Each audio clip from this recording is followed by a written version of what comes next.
Chapter 1. The Doll He Bought Before Dying. The rain had begun before midnight, a sharp drizzle that turned the cobblestones of Belgrave Square into polished obsidian. It was an evening both elegant and damp, exactly the kind that made wealthy Londoners hurry from their carriages, coats tucked tightly, eyes low, and words few. Yet the lanterns of number 17 still flickered brightly through lace-curtained windows, suggesting the soirée inside had not yet concluded. Champagne and violins, soft laughter muffled by brocade walls, and the clink of porcelain, a world apart from the rain outside. Inside, the atmosphere was as refined as it was controlled. Lady Portia Ainsworth, the evening's hostess, wore burgundy silk and a smile as carefully arranged as her curls.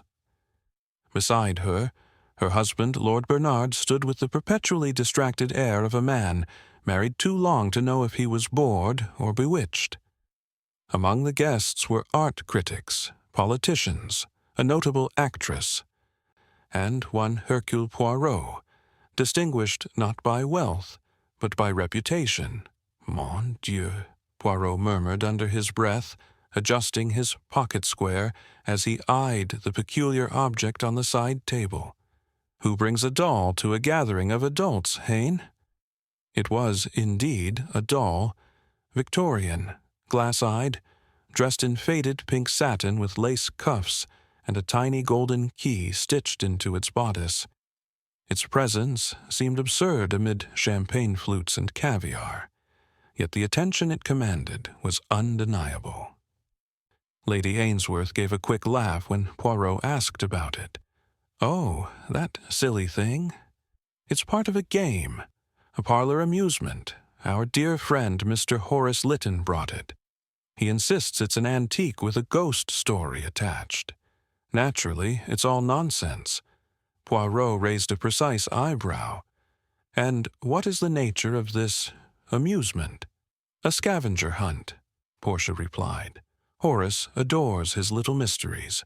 The doll is the starting point. Everyone draws a card, receives a riddle, and must find an object hidden in the house. Silly, but diverting." Poirot smiled faintly. "And do the riddles come with danger, madame?" "Oh, no," she laughed. "Merely mischief." Yet the evening's diversion turned sour before the clock struck 1.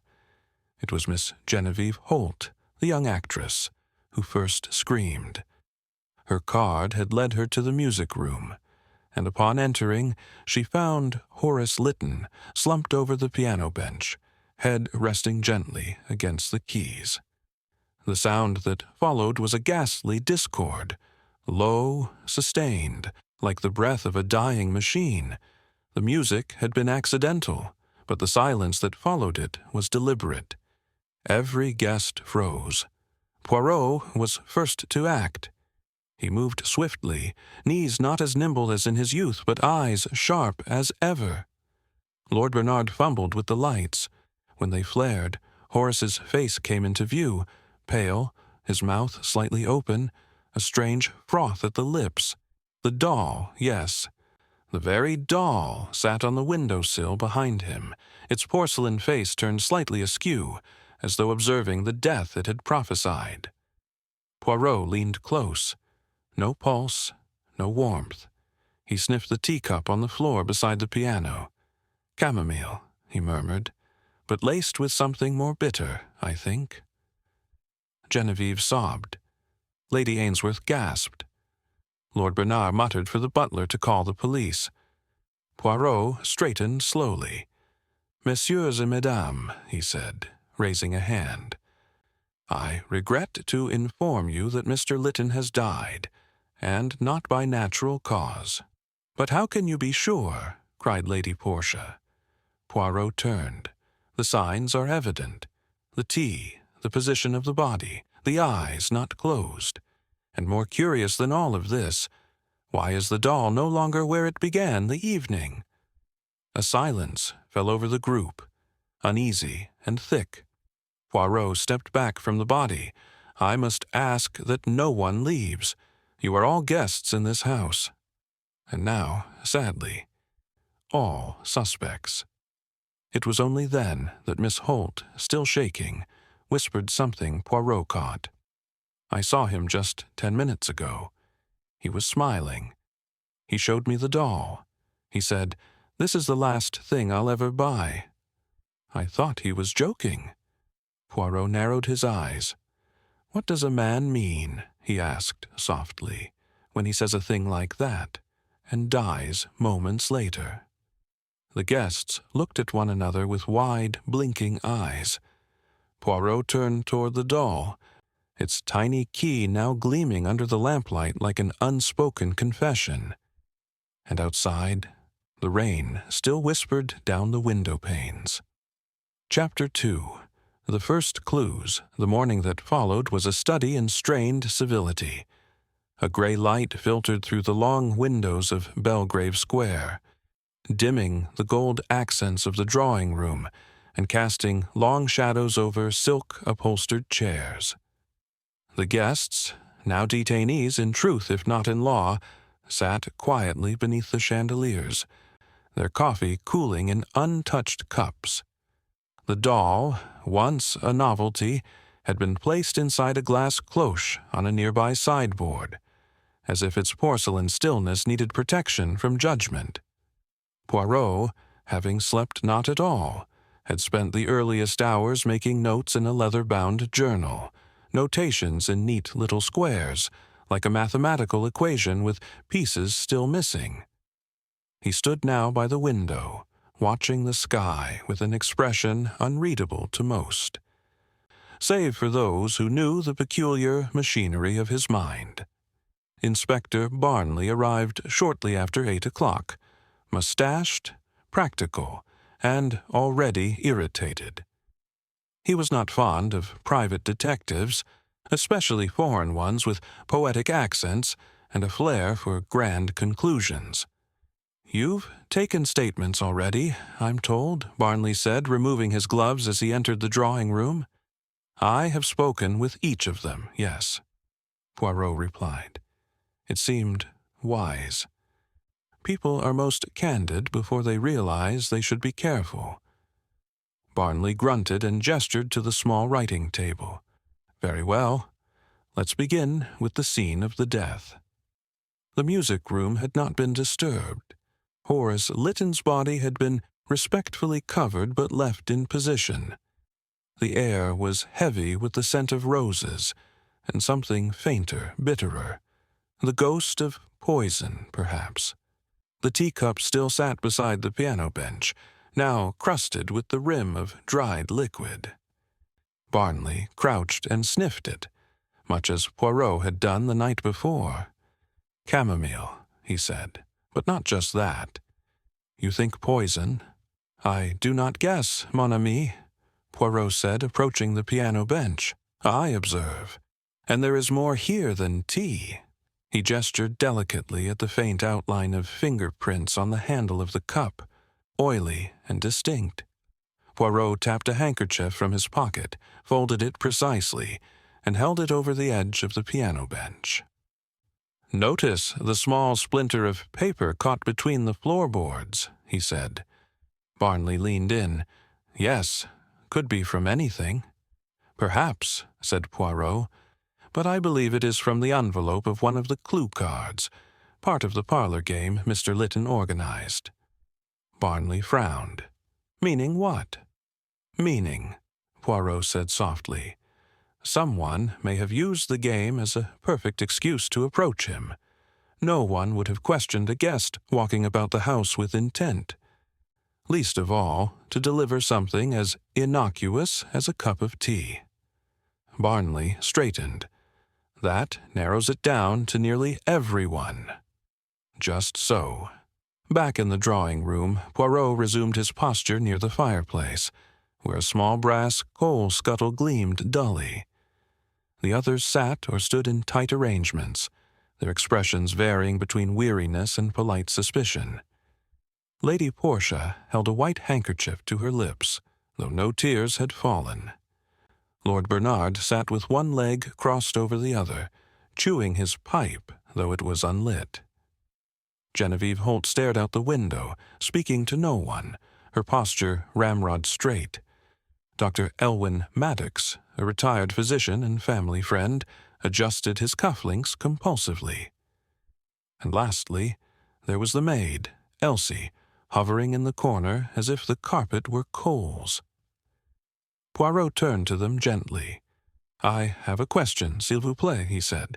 "Who, among you, brought Mr. Lytton his tea last night?" A long pause followed. Then Elsie raised her hand timidly. "It was me, sir. I gave him the cup, but I swear I didn't put anything in it. I only did as Cook told me. And who instructed Cook to prepare that particular tea?" Elsie hesitated. "I don't know, sir. The note came folded in with the breakfast tray hours before. Written by Mr. Lytton, or at least signed with his initials." Poirot's eyes flickered. "I would like to see that note. If it still exists." Elsie gave a nervous nod and hurried away. Barnley paced. "It could be suicide, you know. Strange sort of fellow. Always talking about fate and symbolism.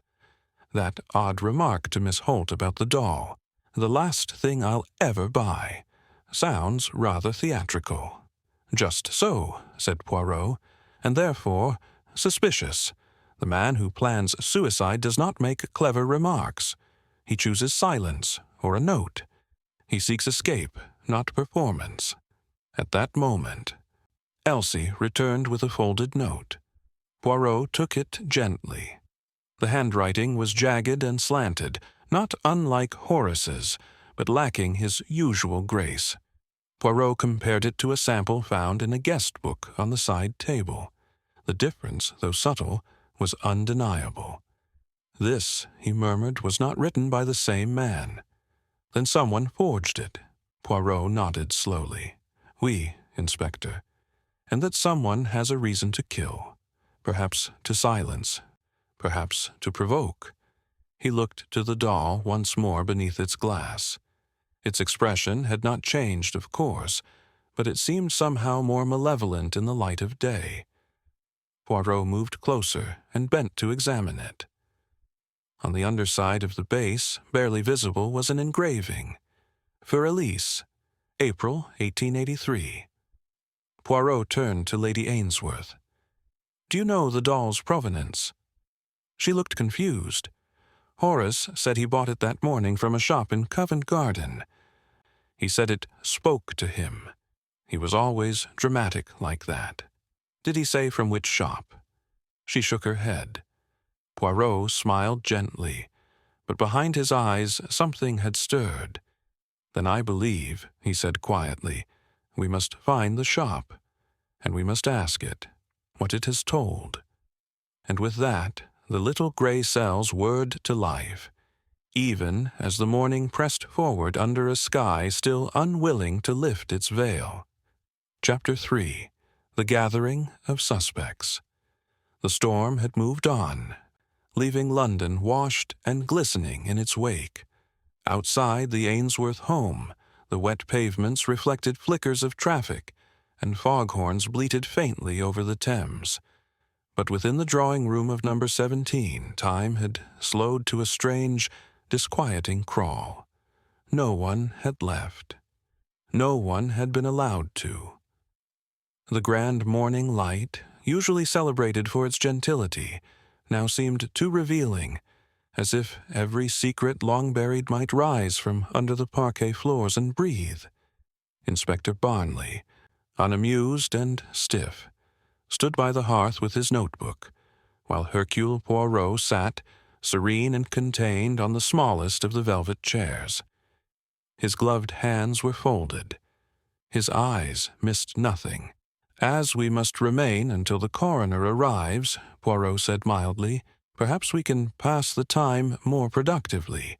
One by one, each of you will indulge me with your recollection of last night, where you were, what you saw, and more importantly, what you felt." Lady Portia Ainsworth bristled gently. "Monsieur Poirot, This is most irregular."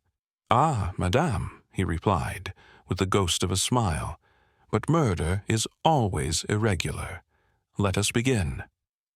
Lady Portia Ainsworth. She sat upright, composed but brittle. Her burgundy dress from the night before had been exchanged for a muted dove-gray ensemble, as though grief had dictated her wardrobe. Still, her voice remained calm. I was in the South Conservatory during the game. I had drawn a card that led me to a place of glass and green. I assumed it meant the plant room, and I was correct. I found a rose brooch there, planted under a fern. "And did you encounter Mr. Lytton afterward?" Poirot asked. "No," she said, then faltered slightly. "At least, I don't think so. Not directly. I may have passed through the hall just after the quarter hour." Poirot leaned forward gently. "Madame, forgive the intrusion, but your relationship with Mr. Lytton, how close were you?" She blinked, then lowered her gaze. "We were old friends, nothing more. Horace adored clever company, and I enjoy being admired, monsieur, but we were never improper." Lord Bernard exhaled sharply through his nose. Poirot's gaze flicked toward him, then moved on. Lord Bernard Ainsworth. If Portia had been all cool composure, her husband was the opposite. Gruff, ruddy-cheeked, and impatient. He rubbed at his pipe again without lighting it, as if annoyed by his own restraint. "I was in the library," he said. "My clue card said, 'Where wisdom hides behind glass.' Damned obvious. Found some ridiculous toy, a wooden owl carved with a riddle on the bottom." "And did you interact with Mr. Lytton?" "No. Last I saw of him, he was prancing about the sitting room with that cursed doll and talking about destiny. I thought he was drunk." Poirot nodded. "And your feelings toward him, my lord?" Bernard scoffed.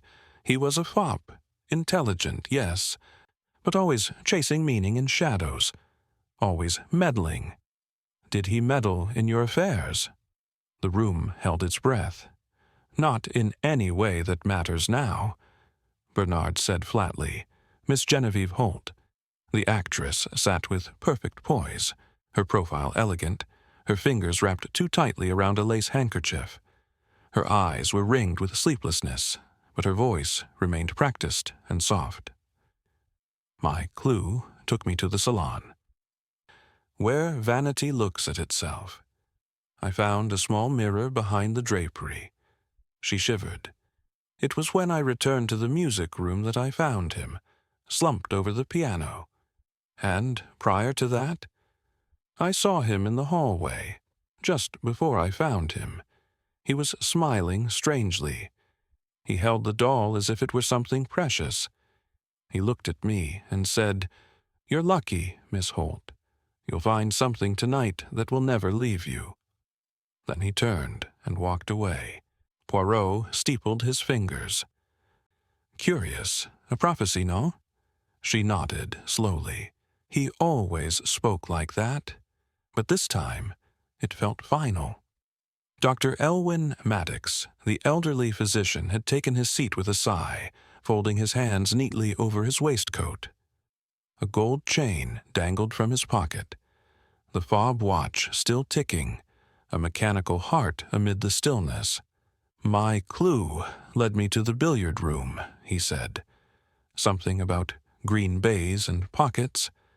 I found a little stuffed rabbit, of all things. Ridiculous game. Horace adored cleverness, but there was always something cruel in it." Poirot tilted his head. "Cruel? Yes. He liked to make people uncomfortable. He once told me that the truest way to know someone was to watch them solve a riddle. People reveal more in confusion than in clarity." Poirot's eyes gleamed. "A man of psychological games." "Very much so." "And your opinion of his death?" Dr. Maddox hesitated. "Horace had many admirers, but few true friends. He could be provocative. I do not weep for him, but I am disturbed by the manner of it. Poirot nodded solemnly. Elsie, the maid. The young woman stood, twisting her apron. Her eyes darted, but her voice, though thin, was steady. I wasn't part of the game, sir. I was helping in the kitchen. But around midnight, Mr. Lytton rang for tea. I saw the note. It was left on the service tray. Just said chamomile, no sugar. Cook prepared it. I carried it up myself. He was in the music room alone. He took it without a word. Smiled, but not kindly. And you saw no one else near him? No, sir. I returned straight away. Poirot leaned back. Merci, mademoiselle. The silence that followed was heavy. Poirot tapped one finger against his cuff. Consider what we now know, he said, rising. Each of you was scattered. Each of you had opportunity. The doll, the clue cards, the tea, all crafted by Mr. Lytton, yet turned somehow against him. A game that ended in death. Inspector Barnley scratched his head. Still no clear motive, still no weapon. Poirot turned toward the glass cloche that held the doll. No weapon, he echoed, and yet the wound was mortal. Then, as if sensing the very air was about to shift, he added, This doll, it is more than decoration. It is the axis around which this mystery turns, and we must follow it, backwards. And so, beneath the watchful stare of porcelain eyes, the investigation moved forward, into memory, deceit, and the silent motives of the night. Chapter 4. Poirot arrives. Though he had technically arrived the previous evening as a guest, it was not until the morning after. The murder, after the false starts, the assumptions, the statements muddled by fear and performance, that Hercule Poirot truly entered the case. He stood now in the Ainsworth's morning room, isolated from the rest of the house. Outside, the clouds had parted to reveal a streak of sunlight across the marble floor, where Poirot moved like a man both patient and precise. His small, polished shoes left no trace, and his gloved hands touched only what was necessary. A notepad, a fountain pen, and an almost too silent pause between every observation. This was how Poirot claimed a scene, not with questions, but with listening. Inspector Barnley had taken over the official interviews in the drawing room, much to his own satisfaction. He believed the case was most likely a poisoning administered via tea, and that one of the guests, perhaps even the maid, Elsie, had carried out the act in secret at the bidding of some jealous rival. Simple, tragic, and soon to be filed. But Poirot knew better. No, there was nothing simple here, and nothing about Horace Lytton's death felt born of impulse or haste. The man had died mid-game, with a riddle on his lips and a porcelain doll placed deliberately near his head. That spoke of performance, of ritual, that spoke of design. Poirot bent over the doll once again, now out from beneath its glass cloche. He held it delicately by its lace-stitched waist and turned it in his hands. For Elise, he murmured again, reading the inscription on its base. April 1883. From his coat pocket he withdrew a small magnifying glass and inspected the doll's stitching, its glass eyes, and finally the golden key sewn into its chest. Odd, not ornamental. He pressed a finger against the underside of the doll's bodice and found a subtle seam, almost invisible without touch. A concealed compartment. Poirot took a slender tool from his pocket, and with a careful twist the tiny panel opened with a muted click. Inside lay a folded scrap of paper. Poirot raised his brows and delicately removed it. The paper was yellowed but not old, torn hastily from a larger sheet. The handwriting was narrow, rushed, but familiar. Horace's, without question. He unfolded it.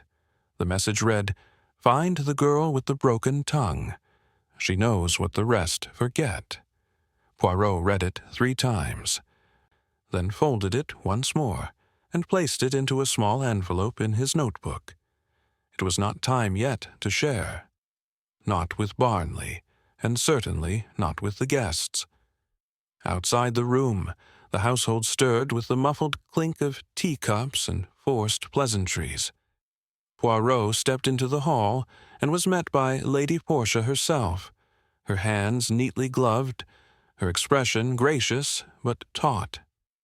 "You've taken quite an interest in that doll," she said, her tone light, but her eyes narrowed. "It has earned such interest, madame," Poirot replied, bowing slightly.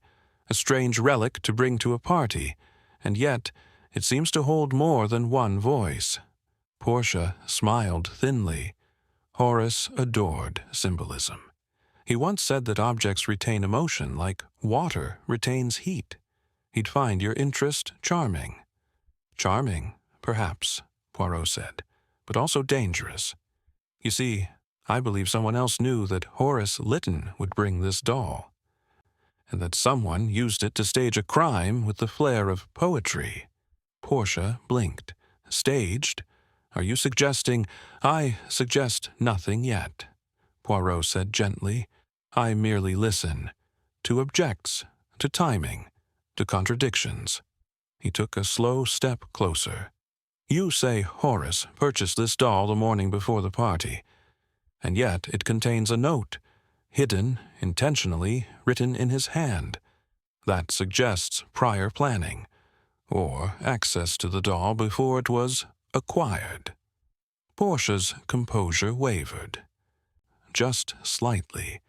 He must have inserted it that night, before the game. Perhaps, Poirot said, or perhaps the doll was never purchased at all, but planted. Portia paled. He did not press. Not yet. Poirot moved next to the library, where Lord Bernard had sequestered himself among leather-bound books and a decanter of brandy he was pretending not to sip.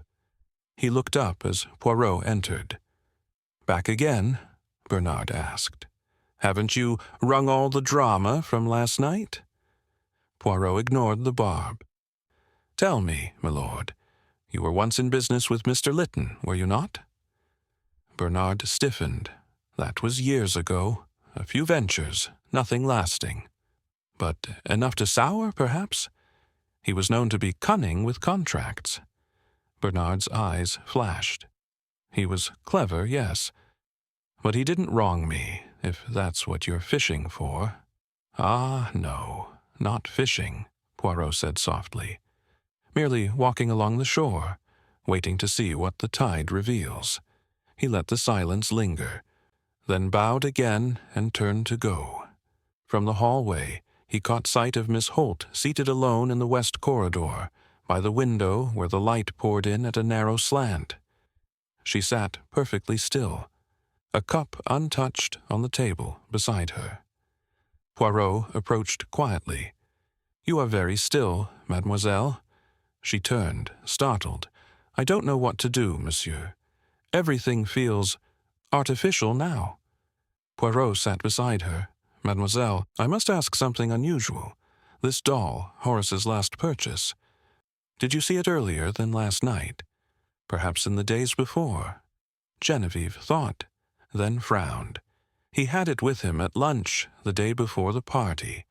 We were at the theater cafe, and he brought it out with a flourish. He said it would show everyone who they really were. I thought it was part of one of his performance pieces." Poirot tilted his head. "But he told Lady Ainsworth he bought it that very morning." Genevieve blinked. "That's not true. I saw him with it on Tuesday." The waitress commented on it. He made a joke that it was his new wife. "Merci, mademoiselle," Poirot said, rising. It was a small detail, one of those inconsistencies Poirot so adored. the kind of contradiction that suggested a lie dressed in truth. And where there is one lie, there are usually others. He returned to the morning room and sat once more, placing his notebook before him. The doll was not just a toy. The tea was not just poison. The party was not just a gathering. It was a stage. And someone in that house, was playing the role of murderer long before the curtain ever rose. Chapter 5.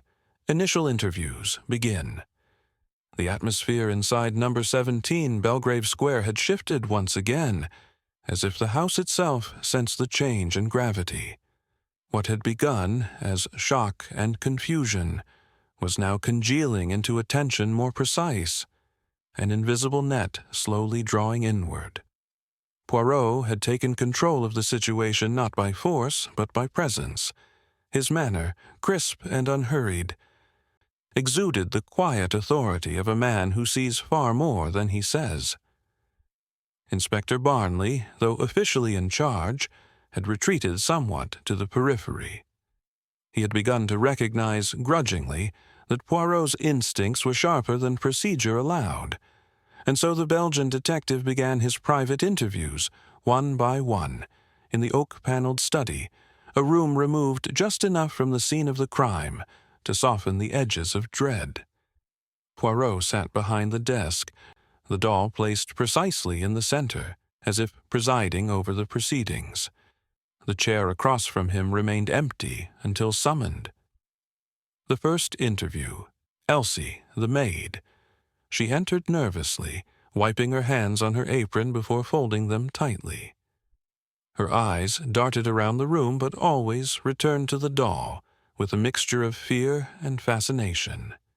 "Please," Poirot said gently, "sit. You are safe here." Elsie perched on the edge of the seat. "I've told you everything, sir." "Truly, I have." "Oui, mademoiselle. But sometimes the truth wears layers, like an onion, no?" She looked puzzled, but nodded. "You brought Mr. Lytton his tea, as requested by note. You did not see who left the note?" "No, sir. It was folded and tucked in the corner of the breakfast tray. Cook said it must have been placed there earlier." "And no one else handled the cup?" "No one but me, sir. I remember it clear. I brought the tray to him in the music room. He was humming." Poirot leaned forward. "Humming what?" She blinked. "I'm not sure, but it sounded like a sad song. And the doll was on the piano.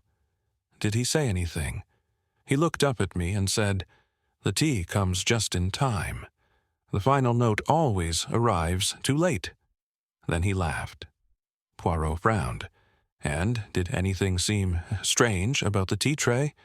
Elsie hesitated. "Well, yes, now that you mention it. The spoon. It wasn't the usual one. It was smaller, almost like a child's spoon." Poirot made a mental note, then dismissed her kindly. "Merci, mademoiselle. You have been very helpful." The second interview, Miss Genevieve Holt. The actress glided in with grace, her dark hair pulled back, her eyes tired but aware. She sat without waiting to be invited and folded her arms. "I take it you're going to ask me what I was doing last night again, Monsieur Poirot?" He smiled. "Ah, but this time I shall ask you what you were feeling, Miss Holt. The difference is subtle, but important." She paused, considering. "I was anxious. I didn't like the game. I didn't like how gleeful Horace was when he explained it to us. It felt like a test, but one without rules. Did you feel he was testing you specifically?" "Yes," she said without hesitation. "He always liked to push people, to provoke reactions, especially in me. I suppose, because I used to be close to him." "Ah," said Poirot, noting her tone. "Romantically?" She hesitated. "Briefly. Years ago. He fancied himself a tragic poet back then." But when I got my first major role, he changed, accused me of leaving him behind. Poirot nodded. And now? I thought we'd made peace. But last night, he looked at me like I was still on trial. Poirot lowered his voice. Miss Holt, I must ask, did you ever see that doll before the party? Her eyes shifted. Yes, once, 2 days earlier. He brought it to my dressing room unannounced. Said it wanted to see what you've become. I told him to take it away. Poirot pressed. Why didn't you tell me that before? Because it made me feel hunted, like he was watching me through it. The third interview, Lord Bernard Ainsworth. He entered with a stiff jaw and a half-lit cigar, which Poirot immediately requested be extinguished. I suppose I'm the next sacrifice to the altar of psychology, Bernard muttered as he sat. No, milord, Poirot said, merely a seeker of clarity. You knew Horace Lytton for years. Since university. He was always peculiar, smart, yes, but twisted. He liked to see how far he could pull people. And yet you invited him into your home? Bernard snorted. It was Portia's idea.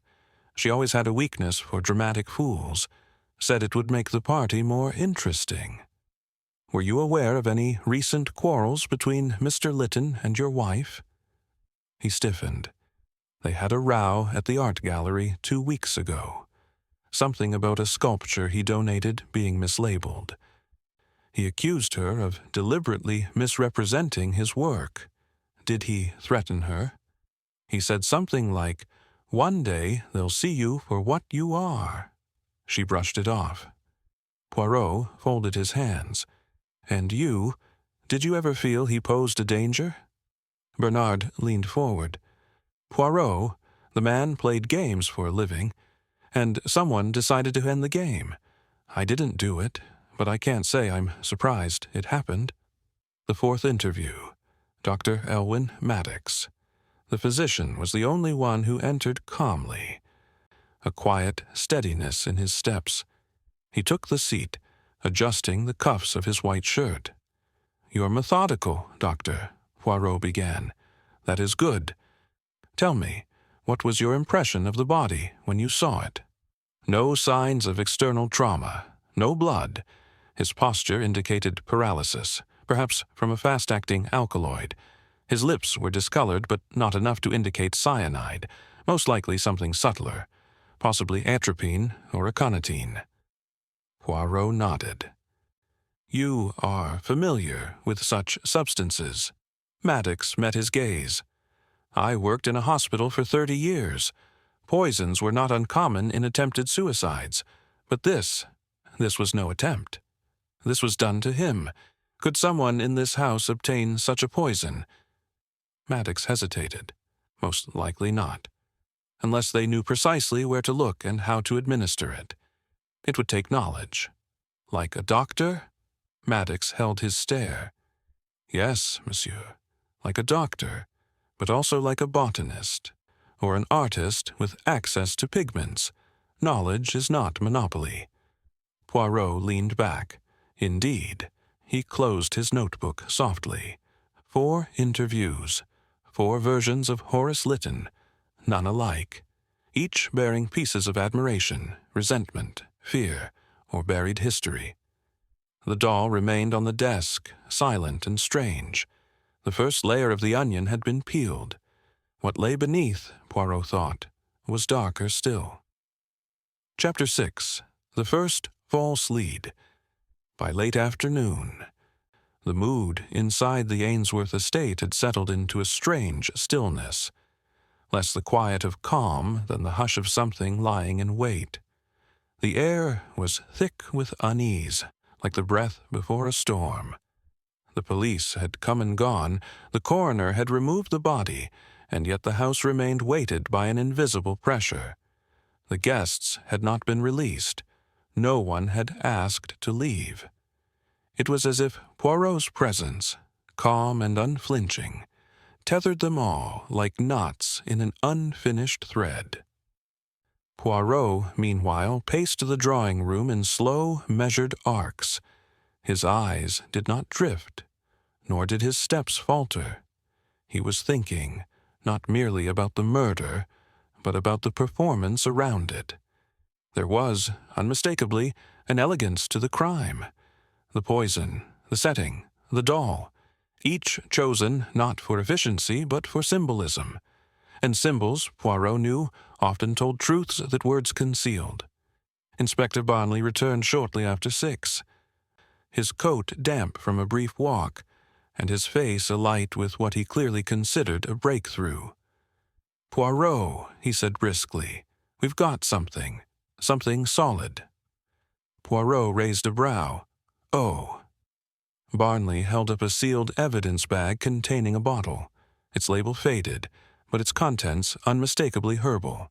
This was found in the back pantry, tucked behind the spice rack, labeled as valerian root extract. But the lab's done a quick test. It contains aconitine, in a concentrated form. Poirot approached slowly, eyeing the bottle.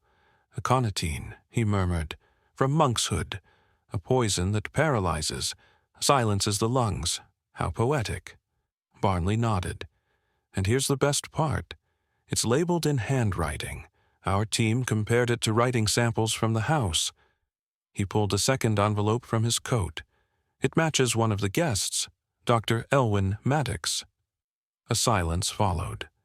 Poirot remained still for a moment. Then, "Handwriting alone is not a noose, mon ami." "No, but motive, opportunity, and now access to the poison?" Barnley crossed his arms. "We've already asked Maddox for a second statement. He claims ignorance, but I find that hard to believe. A doctor with a rare poison in a private kitchen." Poirot turned and walked to the sideboard, his hands clasped behind him. "Yes," he said softly, "it fits together, neatly. Too neatly, perhaps." Barnley frowned. "You think it's planted?" "I think," Poirot replied, turning slowly, "that the presence of a truth does not make all things true. Let us speak with him again." They found Dr. Maddox seated in the garden room, alone, staring out at the long stretch of wet lawn, now silvered by dusk. He turned as they entered, and when he saw the bottle in Barnley's hand, his face hardened. "I suppose that's meant to incriminate me," he said coolly. "It was found in the house," Barnley said. "In a kitchen you've had access to." "I'm a guest here," Maddox replied.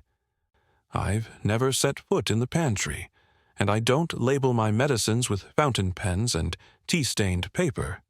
Poirot stepped forward, tilting his head. "You recognize the handwriting?"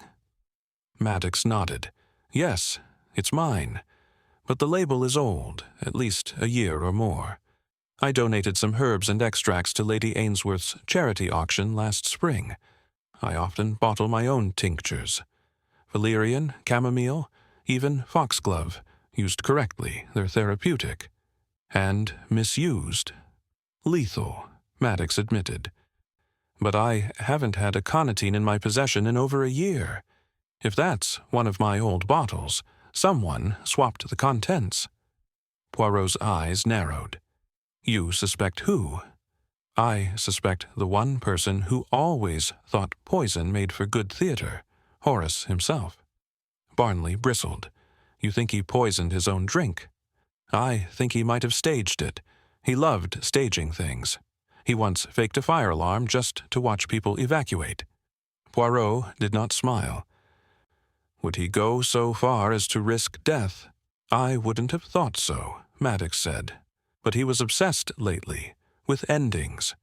He talked constantly of closing acts, of final judgments. He even told me the doll was his oracle." Poirot raised a brow. "Oracle?" "He said it only answered if you asked the right question, and that it could see what was buried. I thought he was being theatrical." Poirot turned away slowly and walked toward the garden window. Something nagged at him. an inconsistency so faint it barely registered. The bottle, the label, the suggestion of Maddox as culprit, it was all framed perfectly.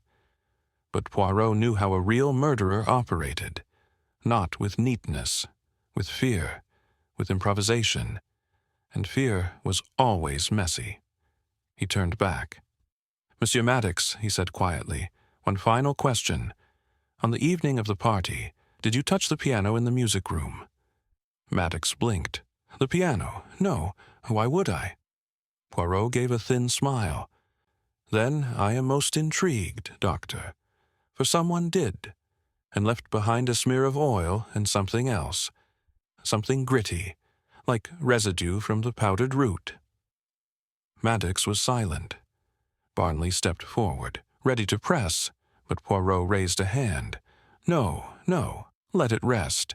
The threads are not yet aligned." As they exited the room, Barnley muttered, "He's hiding something." "No," Poirot replied, "he is revealing something. Only we are not listening correctly."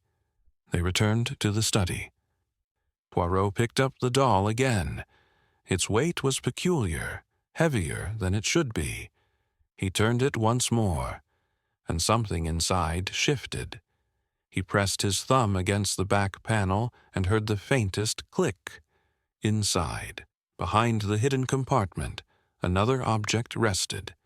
A miniature music box key, shaped like a treble clef. Poirot smiled. "Yes," he whispered, "the doll sings, but only when asked the right question."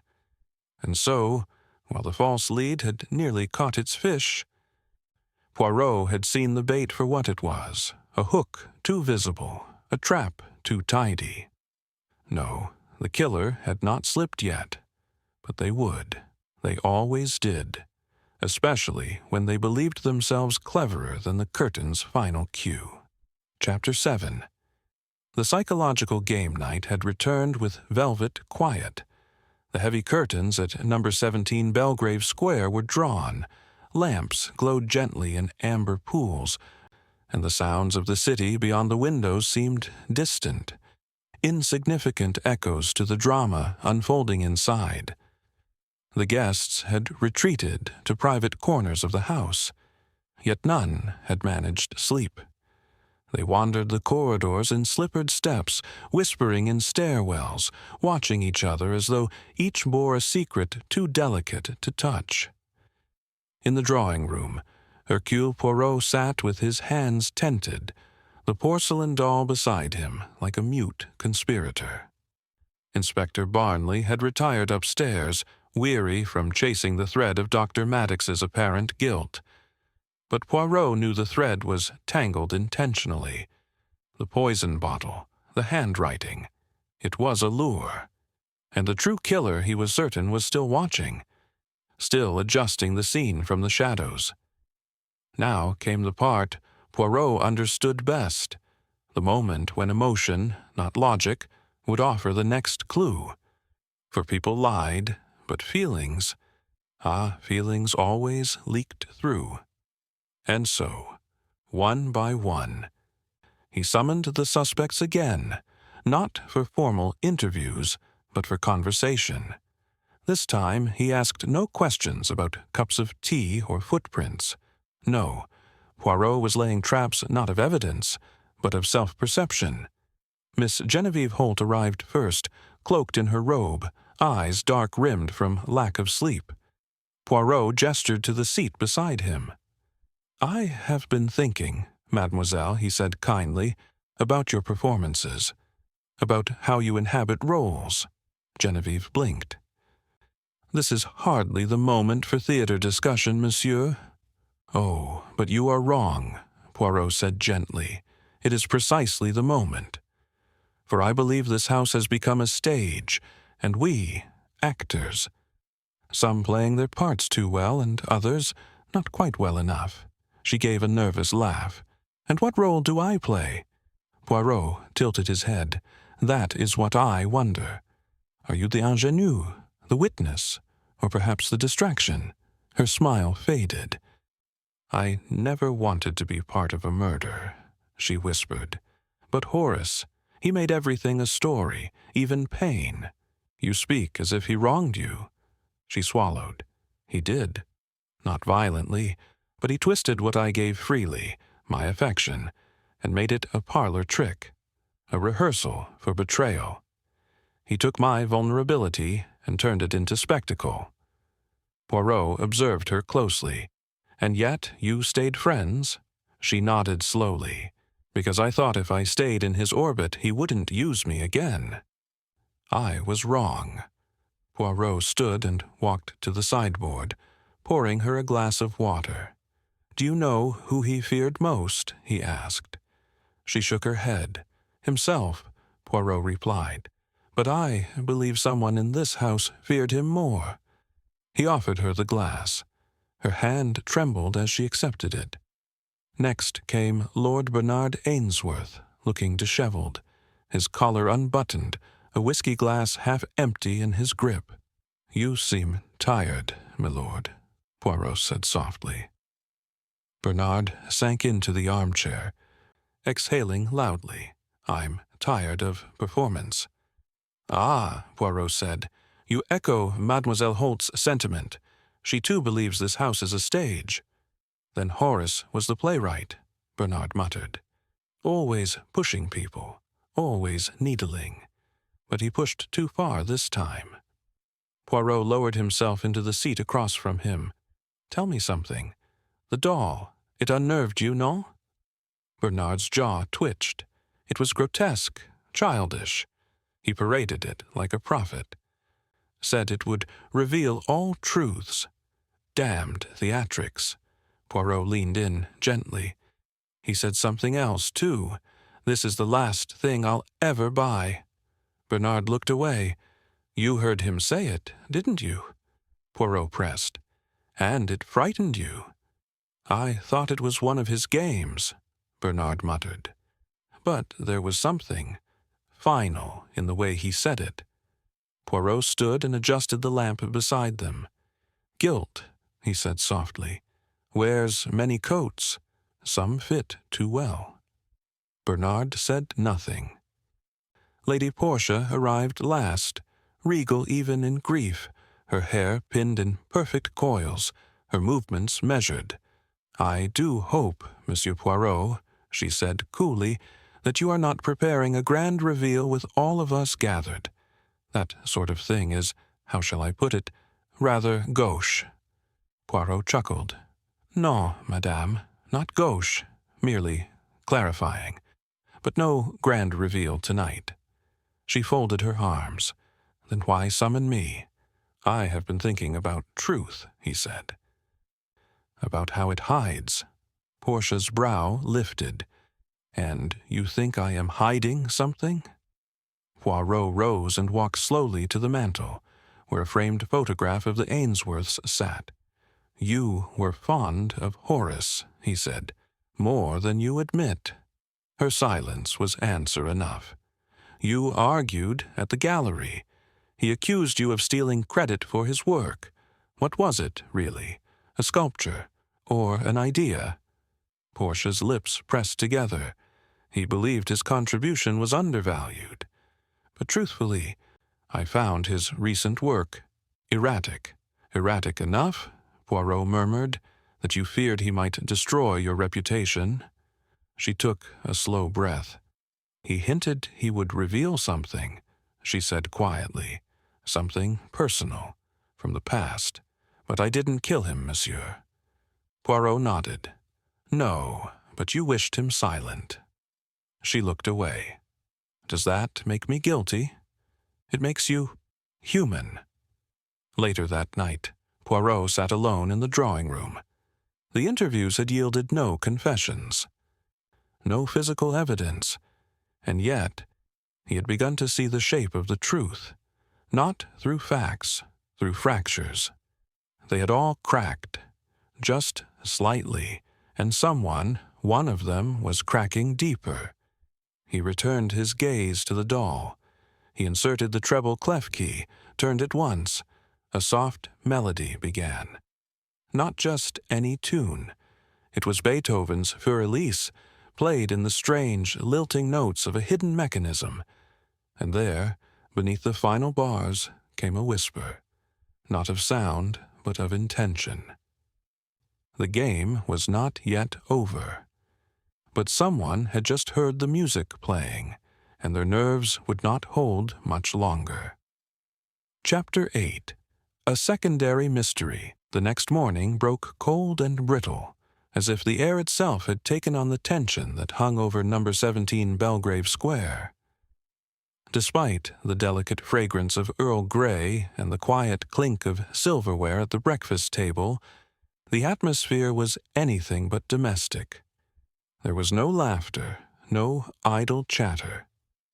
Just the subdued scraping of toast and the lingering suspicion that someone seated at the same table had murdered Horace Lytton, and might do so again.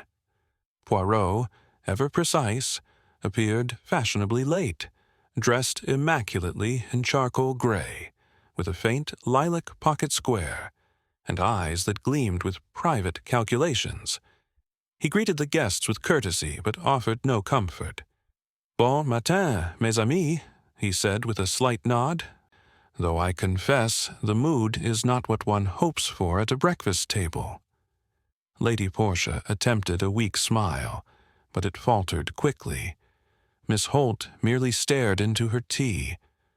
Lord Bernard muttered something unintelligible, and Dr. Maddox, curiously, was absent. Poirot took his seat, folded his napkin with care, and began spreading marmalade over a slice of toast. But before he could take his first bite, Elsie rushed in, breathless, her apron askew and hands trembling. "There's been a break-in," she gasped. "In the study, every head lifted." Poirot rose immediately, the toast abandoned. "Show me," he said simply. The study, which had become Poirot's temporary sanctuary, was in disarray. The papers from his notebook had been disturbed, the drawer of the writing desk left open, and the doll, always perched carefully on the side table, was lying face down on the floor. But it was not just disarray that alarmed Poirot, it was what was missing. The note he had found inside the doll, the one that read, "Find the girl with the broken tongue," was gone. Poirot's lips pressed into a tight line. "Who found it first?" he asked. Elsie twisted her hands. "I did, sir. I was dusting, and noticed the drawer open. I haven't touched anything else, I swear." Poirot turned to Barnley, who had just entered behind them, summoned by a constable. "I locked this room last night," Poirot said. "Only you and I had keys." Barnley frowned. "The lock hasn't been tampered with, but the window latch. Look here. It's been forced open." Poirot inspected it. Sure enough, faint marks on the frame indicated it had been opened from the outside. "Someone with knowledge of the grounds," Poirot murmured. "Someone who knew exactly what they were looking for." "But why?" Barnley asked. Poirot turned toward the fallen doll. "Because they feared what I might find next."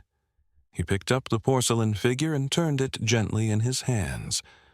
The music box key was still inside the hidden compartment, but something else had changed. A second slip of paper had been inserted behind the key. Poirot removed it and unfolded it carefully.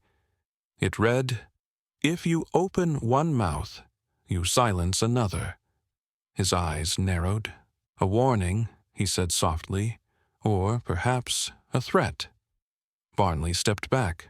"So, what now?" "Now," Poirot replied, "we must discover who had access to this window, and what other secrets Horace intended to release." The grounds behind the study were tidy, but a close examination revealed fresh footprints in the damp flower beds beneath the study's windowsill. Poirot crouched, examining the heel pattern. Rubber-soled, narrow, not a man's shoe. He straightened slowly. "Miss Holt has taken walks outside, no?" Barnley nodded. "She said she needed air last night." Several of the staff saw her pacing the garden. Curious, Poirot said, and yet she made no mention of the window, nor of this visit to the study. Back inside, Poirot requested that the guests reassemble in the drawing-room. When they arrived, he made no accusation, only a single statement, softly spoken. Someone has violated the sanctity of the investigation. Miss Holt's face paled instantly. What do you mean? Poirot turned to her with polite sorrow. You visited the garden last night. Oui? She nodded slowly. Yes. I couldn't sleep. And you approached the study? I didn't go near the house, she said quickly. Too quickly. Poirot offered a faint smile. Then someone else wears your shoes, mademoiselle, and walks with your stride. Portia gasped, barely audible. Bernard's expression soured. Poirot folded his arms. The note hidden within the doll was stolen, and a new one left behind. It suggests not only guilt, but desperation. Someone is attempting to steer us, to shape the narrative. Bernard grunted. You think Genevieve broke in? I think, Poirot said calmly, that the one who stole the note is not afraid of me, but terrified of what Horace left behind. He turned to Dr. Maddox, who had entered quietly during the commotion. Doctor, Poirot said, did you know Horace was writing something? A memoir, perhaps? A confession? Maddox blinked. I heard him mention it, yes. He said it would be his final play. Poirot raised a brow. Play? That's what he called it. Said it had a climax no one would expect, and that one character would die before the ending. Poirot's expression grew solemn. So, the doll, he murmured, was not just an ornament, it was a cipher, a lockbox for truth. He turned back to the room. And now, someone has stolen the key. That evening, Poirot sat once more in the study, repaired, locked, and guarded. The doll, now stripped of all but its silent melody, sat beside him. The music still played when he turned the key, but the truth was no longer humming behind it. Someone had buried it again. But not forever, because the story Horace Lytton began was not yet finished. And Hercule Poirot, master of psychology, observer of the soul, was reading between the lines. Chapter 9. Hidden Connections. The rain returned just before midnight, falling in slow, deliberate strokes upon the windows of Belgrave Square. The sound was not enough to disturb sleep, but then, no one in the house was sleeping. Poirot sat alone in the music-room, the very place where Horace Lytton had been found lifeless, his head bowed against the piano keys. The ghost of that discordant note still lingered in Poirot's mind. Not just a sound, but a message. A final gesture from a man who had lived in riddles and died in symbolism. The porcelain doll rested beside the lamp on the music cabinet, once again quiet. The melody stilled. There was a rhythm to all of this, Poirot thought. Not merely of time or crime, but of relationships, tensions hidden beneath polished manners. Threads, once tangled, were slowly coming into focus, and they were not just lines between guests and a corpse, but between each other. Horace had known all their secrets, but more importantly, he had known how to use them. By morning, Poirot was ready. He summoned the suspects not all together but in pairs. First, Lady Portia and Miss Holt. The two women entered with an air of brittle civility. Genevieve wore black again, too carefully chosen to be incidental. Lady Portia, by contrast, wore muted lilac, her pearls as poised as her voice. Poirot gestured for them to sit. I have been studying connections, he said gently, invisible ones, the kind people do not speak of. but which grow strong when fear is present. He turned toward Genevieve. Mademoiselle, you knew Horace intimately, but you never mentioned your connection to Lady Ainsworth. Genevieve stiffened. There is no connection. We've crossed paths, nothing more. Portia's eyes narrowed. That's not quite true, is it, dear? You were in my salon 3 years ago. I remember it well. You were desperate for a recommendation letter. Poirot's gaze sharpened. And she refused? Genevieve said nothing. Her hands tightened in her lap. She did more than refuse, she said eventually. She humiliated me. In front of 3 critics, said I lacked stage soul, that I was pretty, but forgettable. Portia looked unmoved. It was the truth at the time. Poirot's voice remained calm.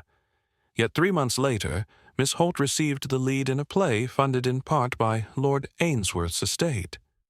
Both women turned. That's not possible, Portia said. I had nothing to do with that casting. But Horace did, Genevieve murmured. He lobbied for me. He said I had the spark, that I reminded him of someone. Of whom? Poirot asked. Genevieve blinked. Of Portia. A long pause followed. Poirot tapped his fingers together, and so, he said softly, a circle begins to close. A woman denied by one patron, endorsed by another, who once adored the very woman who cast her aside. Portia scoffed. You think I killed Horace out of jealousy? Poirot shook his head. No, madame. I think you feared what he might reveal. Perhaps in his play. Perhaps through this doll. And what would he reveal? She snapped. Poirot's voice dropped to a whisper. That once, in another life, you were not Lady Portia Ainsworth, but Elise. The color drained from Portia's face. You can't prove that. No, Poirot said, but he could. And he did. In his riddles, in his doll, for Elise, April 1883. That was not a random engraving. It was a dedication. Portia rose abruptly. This is absurd. That was 40 years ago. A childhood nickname. Nothing more. Genevieve was staring at her, wide-eyed. You told me once that you never forgave the woman who made you feel replaceable. Portia's lips trembled. Get out. Poirot stood. Merci, ladies. You have both been most illuminating. Next, Lord Bernard and Dr. Maddox. The 2 men entered in silence, the air between them strained. Maddox remained composed, as always. Bernard, meanwhile, seemed frayed. His eyes red-rimmed, his collar creased. Poirot offered them tea, which they both refused. I want to speak of business, Poirot began. But not the sort of business one finds in ledgers. He turned to Bernard. You invested in Horace's publishing company 10 years ago. Quietly, anonymously. Why? Bernard hesitated. I believed in his talent. Poirot's eyes twinkled. Or you believed he could protect something. Maddox turned toward him. What do you mean? Poirot didn't answer him. He spoke directly to Bernard. Horace was not just an eccentric. He collected secrets. And one of those secrets belonged to you. Bernard's mouth opened, but no sound came. Poirot pressed on. I have seen the notes in Horace's journals. He referred to a benefactor with 2 faces, someone who played at nobility by day and preyed on artists by night.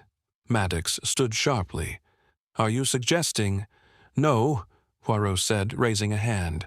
I am stating that Horace was blackmailing Lord Ainsworth. Bernard let out a bitter laugh. Not for money, no, for silence. Poirot stepped forward. What did he know?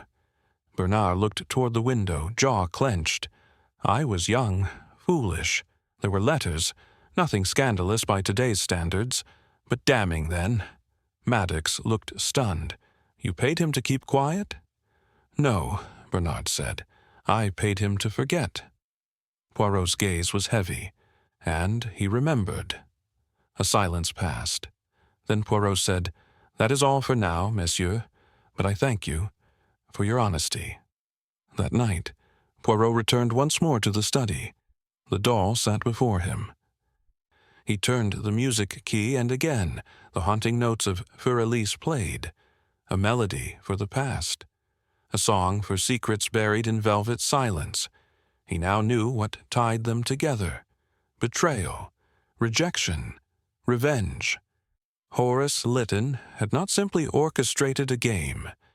He had constructed a mirror, and each guest saw themselves reflected, distorted, and unflattering. But one of them had smashed that mirror before it could reveal the truth, and the cracks were beginning to show. Chapter 10. Poirot's Secret Clue. In the quiet solitude of the study, as the last bars of Fur-Elise faded into the hush of early evening, Poirot remained seated, still as the porcelain doll beside him. His fingers did not move. His eyes did not blink. But inside his mind, the little gray cells danced. He had seen it. It had struck him not as a flash, but as a whisper, something soft, misplaced, barely visible, a detail most would dismiss. But Poirot never dismissed what others overlooked. It had occurred the moment Lady Portia said the name Elise, not how she said it, but how she looked at the doll when she did. A flicker of recognition, followed by something deeper. Not fear, not guilt, grief. He rose quietly and crossed to the window, rain spattering against the pane. Beneath the glass, the garden shimmered in puddles. Somewhere out there, the original doll, the real Elise, not this doll Horace had paraded, must have once existed.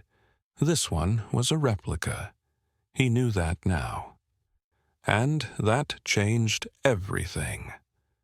Poirot stepped back to the desk. He opened his journal and turned to the final page, where he had sketched the doll's features in fastidious detail. The stitching around the hem of the dress, the small floral embroidery on its cuffs, the way the head tilted too far to the left, a fault in the mold. It was all too perfect. A copy made from memory. And only one person, aside from Horace, could have described such a doll in such vivid detail: Lady Portia. But the significance was not merely sentimental. No. This was not the doll Horace had purchased the morning of the party, because that doll, according to a shopkeeper Poirot had quietly interviewed via a telephone call the previous evening, had never been sold. Horace had entered the shop, asked to examine an antique doll, then left without buying it. Which meant the doll now at the center of the mystery had been planted long before the party, and yet Horace had paraded it, as if it were new. Why? Because someone had given it to him. A gift or a trap. Poirot sat once more and examined the underside of the doll, the inscription, Fur-Elise, April 1883. Not a manufacturer's stamp, a personal engraving, but freshly scratched, not faded with time. That, too, was a lie. A performance, and it confirmed his suspicion. The doll had been placed in the story to control its symbolism, to steer the interpretation, to manipulate not Horace's memory, but everyone else's. Poirot placed the doll down gently and stood. He needed to see the upstairs study again, the room where Horace had supposedly written his final script. The room had remained undisturbed since the morning after the murder. The police had dusted it, but no new documents had surfaced. Only a few letters, some typed notes, and a half-burned page in the fireplace. Poirot bent before it now and reached inside the hearth with gloved fingers, drawing out the charred paper. He studied the smudged ink. The top line was legible. Scene 7th, the woman who would not look in the mirror. Poirot exhaled. He now knew the structure. Horace had been writing a thinly veiled play, assigning each of the guests roles drawn from their true selves, but warped into drama. The page had been burned because someone had seen themselves in it. He searched the room more thoroughly. Inside the bottom drawer of the desk, beneath a false lining, he discovered a small envelope labeled in Horace's distinct script, Finale, Elise's answer. Poirot did not open it yet. Instead, he slipped it into his coat pocket, then turned and surveyed the study one final time. Who had been here since the murder? Someone who knew where Horace hid his secrets.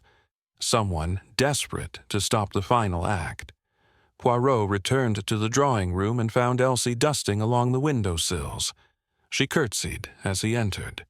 "Monsieur Poirot, I was just—" He raised a hand gently. "Tell me, mademoiselle," he said kindly, "do you remember who helped Mr. Lytton with his writing during his stays here?" Elsie looked uncertain. "Well, he sometimes had papers delivered, and once or twice I saw Miss Holt bring him envelopes from the post." Poirot nodded. "Did you ever see anyone else, perhaps Lady Portia, bring him notes? Or visit him late at night?" Elsie hesitated. "I saw her once, about a week before the party. She left his room looking pale. They didn't speak at breakfast the next morning." "Merci," Poirot said, his voice soft. "That is all." He stepped into the hall as the thunder rumbled distantly. The storm was gathering again. Back in the study, Poirot opened the envelope he had retrieved from Horace's secret drawer. Inside was a single sheet of paper. Written in Horace's unmistakable hand, it read, "The woman I loved once had a voice like bells and hands like porcelain. But time is cruel to women who pretend not to feel. And dolls, mon ami, do not cry. Ask her what she buried in the box beneath the mirror. H." Poirot folded the note slowly. The box beneath the mirror. He knew exactly what that meant. There was a cedar keepsake chest in Lady Portia's dressing room, never locked, but never opened in anyone's presence. He had glimpsed it during his initial tour of the house, its surface polished, its contents undisturbed. But inside, he now knew, was the key to understanding who Elise truly was, and what drove Horace to risk his life by placing that doll and its secrets at the heart of this final performance. Poirot returned to his journal and drew a new symbol at the center of the page, not the doll, not the poison, but a mirror. Because mirrors reflect not what we are, but what we most fear to see. And someone in this house had smashed that reflection before the curtain could fall. Chapter 11. Tensions rise. The wind outside grew erratic that afternoon, knocking tree branches against the glass as if impatient for the truth to emerge. Inside the house, something subtler stirred. Disquiet no longer whispered, but beginning to press at the walls like steam beneath a sealed lid. It manifested in glances that lasted too long, in footsteps paused at doors, in words that began but did not finish. The house was no longer merely filled with suspects. It was filled with people unraveling. Poirot, as ever, observed without intrusion. His expression was unreadable, but his steps grew more purposeful with each hour. The envelope found in Horace's desk burned in his pocket like a sealed confession. He had not yet acted upon its contents, but the moment was near. The mirror, the box, the doll. They formed a triangle of unspoken truths, and Lady Portia stood at the center. Yet Poirot did not confront her, not yet. Timing, he always said, was as important as deduction. Instead, he watched the chessboard shift. The drawing room was silent, save for the ticking of the mantel clock and the scratch of pen on paper. Miss Holt sat by the window, journaling, a ritual of hers, Poirot had noted, especially in times of stress. She wrote in quick, almost aggressive strokes, her brow furrowed. Across the room, Lord Bernard stood near the fireplace, his whiskey untouched. He glanced over at her periodically, his jaw tightening with every scribbled sentence. Poirot entered softly, took a chair by the hearth, and made no effort to interrupt. Eventually, Miss Holt noticed his presence and closed her book. "I suppose you've come to pry again," she said without heat. "Not to pry," Poirot said. "To listen." She looked back out the window. "I don't know what else to say. Horace was brilliant, cruel, theatrical. He knew how to make people believe anything, including me." Bernard scoffed. "We're all victims now, are we?" She turned to him sharply. "You have no idea what he did to me. And you have no idea what he held over my wife." Poirot raised a hand gently. "Let us not spiral into bitterness. Anger is a fog, and it hides the true landscape beneath." But the air between them had already soured. Bernard approached the window and jabbed a finger at the garden. "She was out there the night before last, walking in circles for over an hour. I saw her from the library window. You don't walk in circles like that unless you're working something out or burying something down." Miss Holt rose, her voice taut. "And you, drinking by noon? You pace this house like it's a cage." He turned. "At least I'm not writing melodramatic confessions into a little book." Poirot stood abruptly. "Enough!" The silence that followed was deep and immediate. Poirot's voice dropped. "This is precisely what the killer hopes for. Fracture, distrust, panic." Miss Holt's shoulders sagged. She sat again. "Then tell us who it is." Poirot's eyes met hers. "Not yet, but I am close." He turned to Bernard. "You have many reasons to hate Horace, milord, but you never struck me as a man who hides in riddles." Bernard looked exhausted. "No, I prefer the knife to the whisper. If I'd killed him, I'd have done it in the open." Poirot nodded. "And, Miss Holt, I believe your pain, but pain alone does not make a murderer." She looked down at her journal. "You still think it was someone in this room?" Poirot stepped toward the doll on the side table. "No, I think it was someone in this house. And they are afraid, terribly afraid, because Horace left behind something they cannot control." Elsewhere in the house, Lady Portia stood before her dressing-table mirror. Her fingers hovered over the small cedar box, unmoving. The rain tapped softly on the windows behind her, but she didn't hear it. She opened the box. Inside, carefully preserved, were 4 items: a pressed flower, yellowed and dry, a photograph of 2 children, their faces partly faded, a music program from a Vienna concert hall, and at the bottom, a folded letter addressed only with a single word: Elise. Portia stared at it for a long time. Her breath grew shallower. She did not open it. She replaced the contents and closed the lid gently. The key turned with a soft click. In the corridor, Poirot waited until he heard the turn of the lock. Only then did he knock. She opened the door slowly, expressionless. "Monsieur Poirot," she said. "Forgive the intrusion, madame," he said politely. "May I?" She hesitated, then stepped aside. He entered with the grace of a man who never forced entry, only found openings. His gaze slid to the mirror, then to the box. He said nothing about it. Instead, he gestured to a framed photograph on the mantel, a younger Portia, perhaps 16, standing beside a boy with an unmistakable crooked smile. "Horace?" he asked. Portia's voice caught. "Yes. We met in Salzburg. I was studying piano. He was writing his first play. We were young." Poirot nodded. "And then?" I returned to London. He stayed. I wrote to him once. He replied. That was all. Poirot studied her expression, and yet he never forgot. Portia looked away. He built a version of me in his mind, a myth. I couldn't compete with it. Poirot stepped closer. You feared what he might reveal? She turned to him suddenly. You think I poisoned him? Poirot shook his head. No, I think you mourned him. The tears came quickly, without warning. She turned away to hide them, but Poirot gently placed a hand on her shoulder.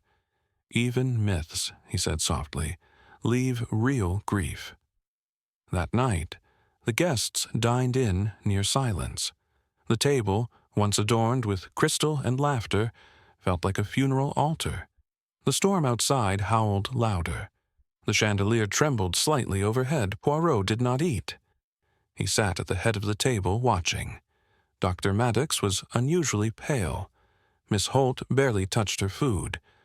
Lord Bernard drank steadily, and Lady Portia, serene as ever, avoided all eye contact. At last, Poirot stood. Mes amis, he said calmly, we near the final act. Everyone looked up. Tomorrow morning I shall reveal the truth. But tonight I ask only one thing, that you sleep, rest. Whatever weight you carry, whether guilt, sorrow, or fear, place it down, if only for a night. He paused. Because in the morning we will no longer be actors on a stage. We will be witnesses. And with that, he left the room. The fire crackled softly behind him, the flames casting tall, flickering shadows across the portraits of those long dead. And in the study, the doll waited, her smile unchanged. But everything else was about to shift. Chapter 12. The confrontation. The dawn arrived shrouded in gray, the fog pressing low across Belgrave Square as if the city itself were holding its breath. The curtains in the great hall of number 17 remained drawn, the lights inside still dimmed, casting long shadows that slid along the corridors like nervous thoughts.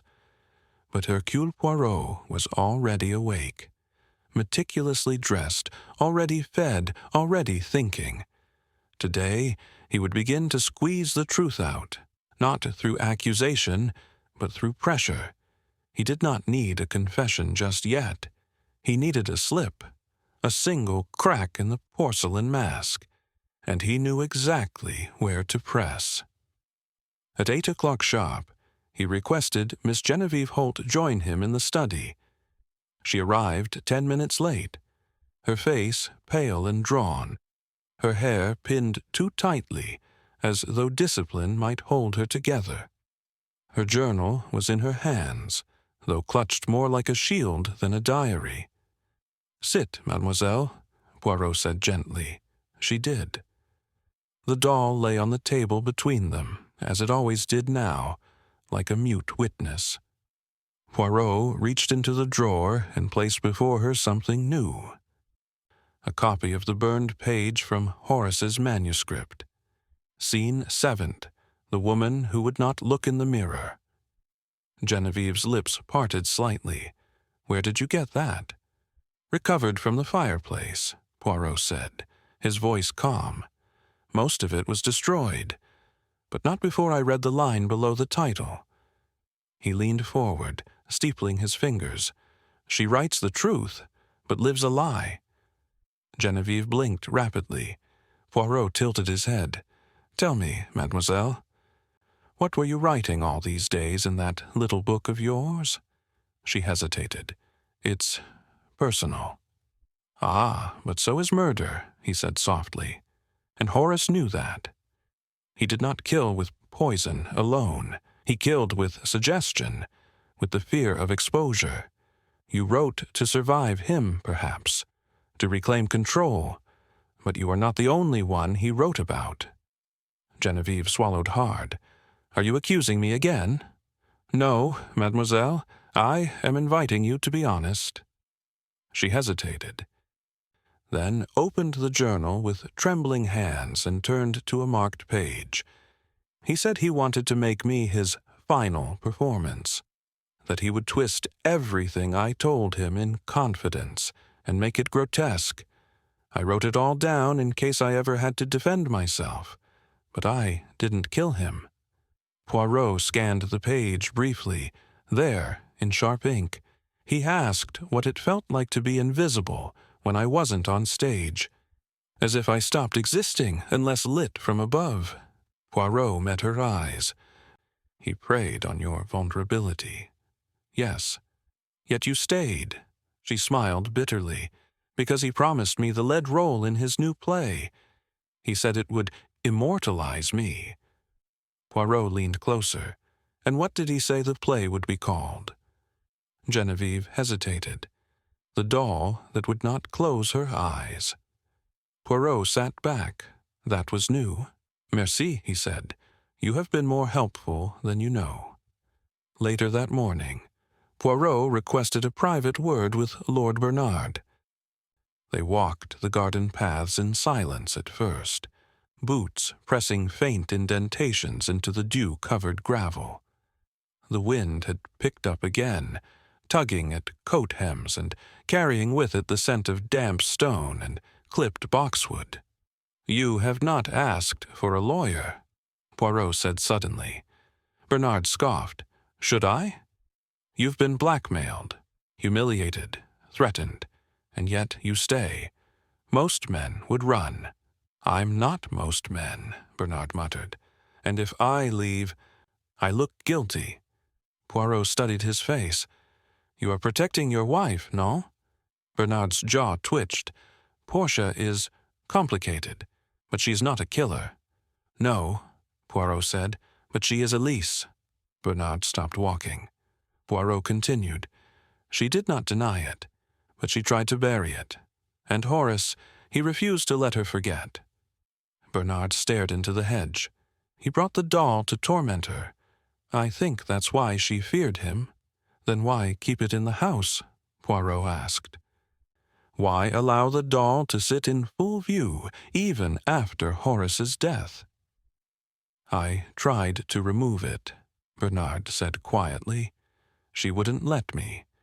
Said it had to stay until everything was finished." Poirot frowned. "And what is everything, milord?" Bernard shook his head. "I don't know.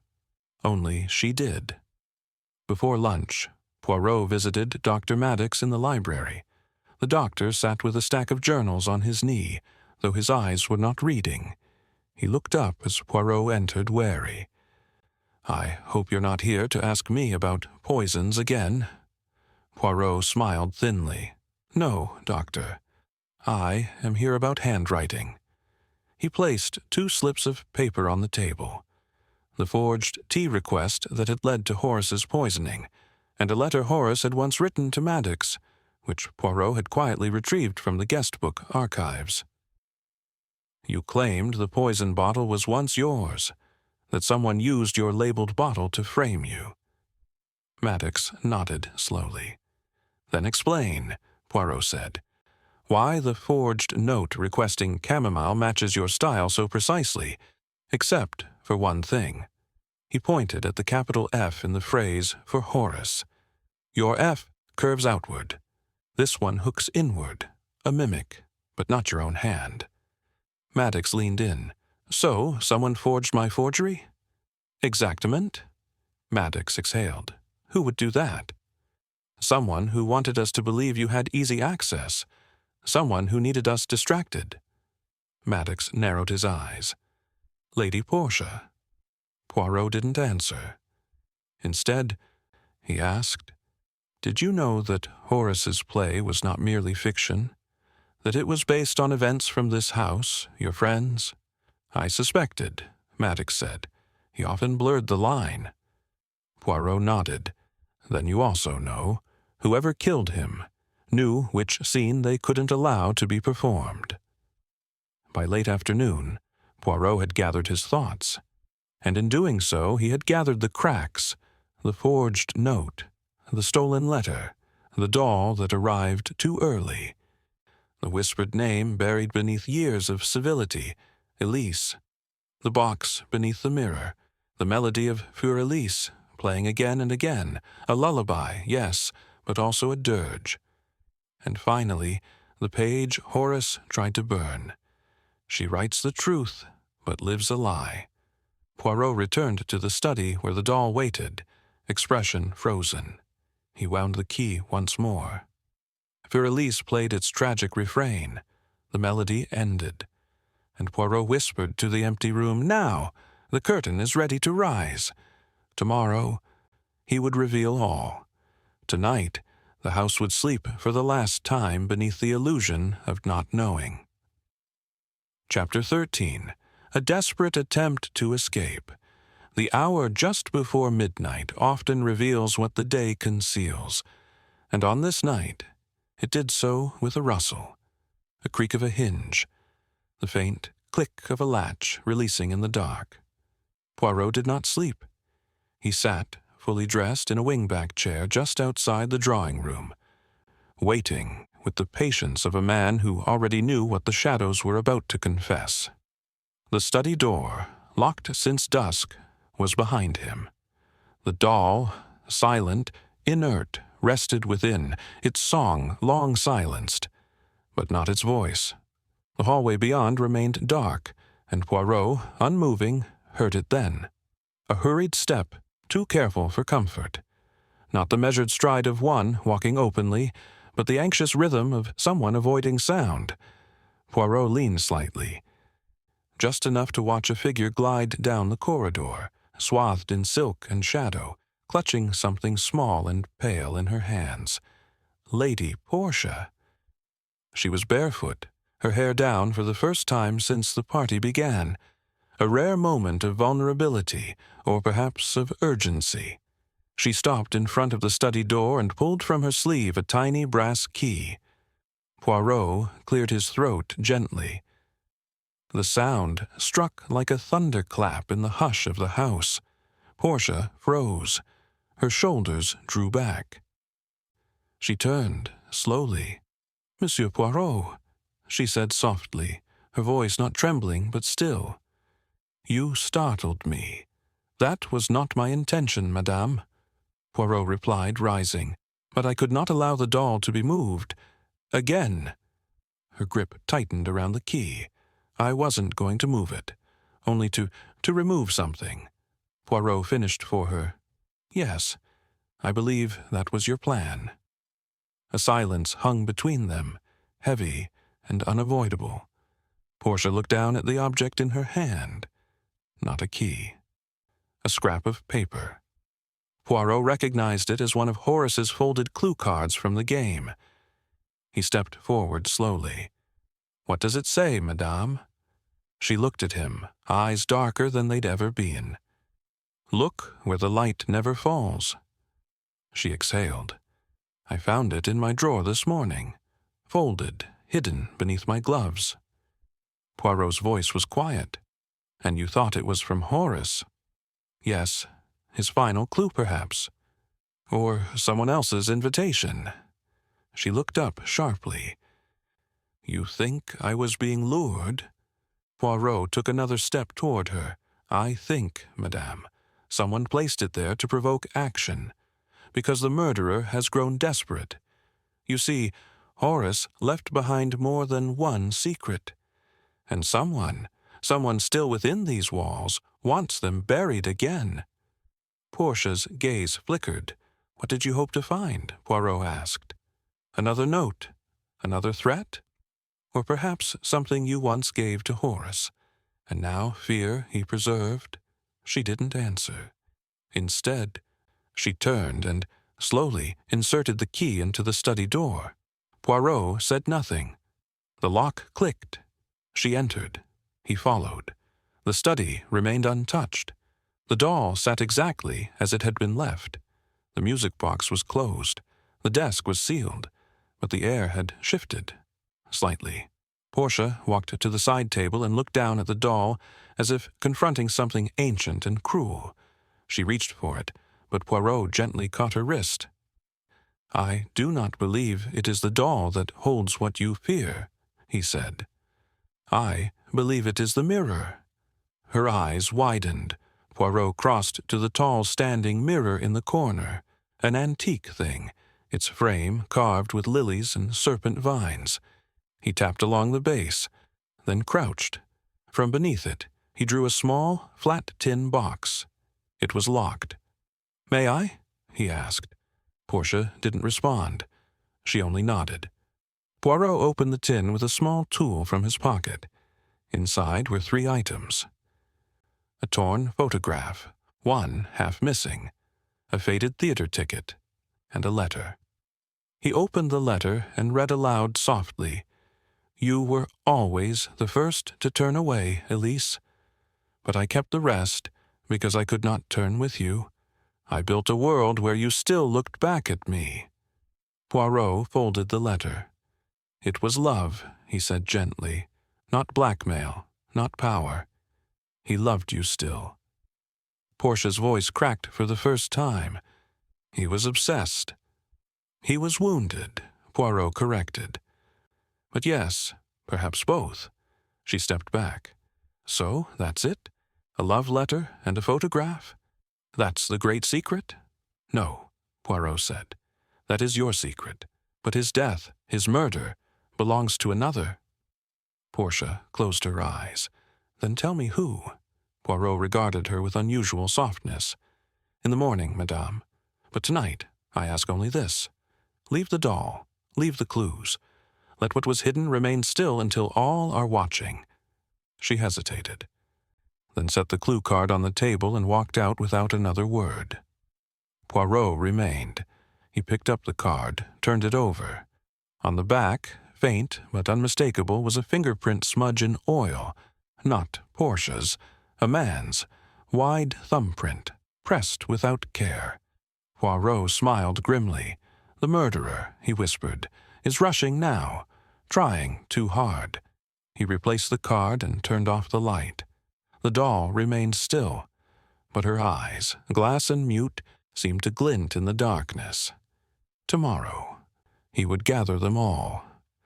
But tonight, someone had revealed far more than they realized. And Poirot now knew what scene came next. Chapter 14. The final piece falls into place.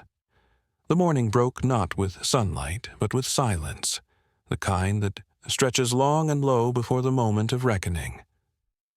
The guests stirred early, each drawn by something unspoken, some inner pressure that had reached its limit in the long hours of the night. Downstairs, the breakfast table had been set, but none touched their food. Instead, they lingered nearby in the drawing room, the library, the hall, waiting. The storm had passed.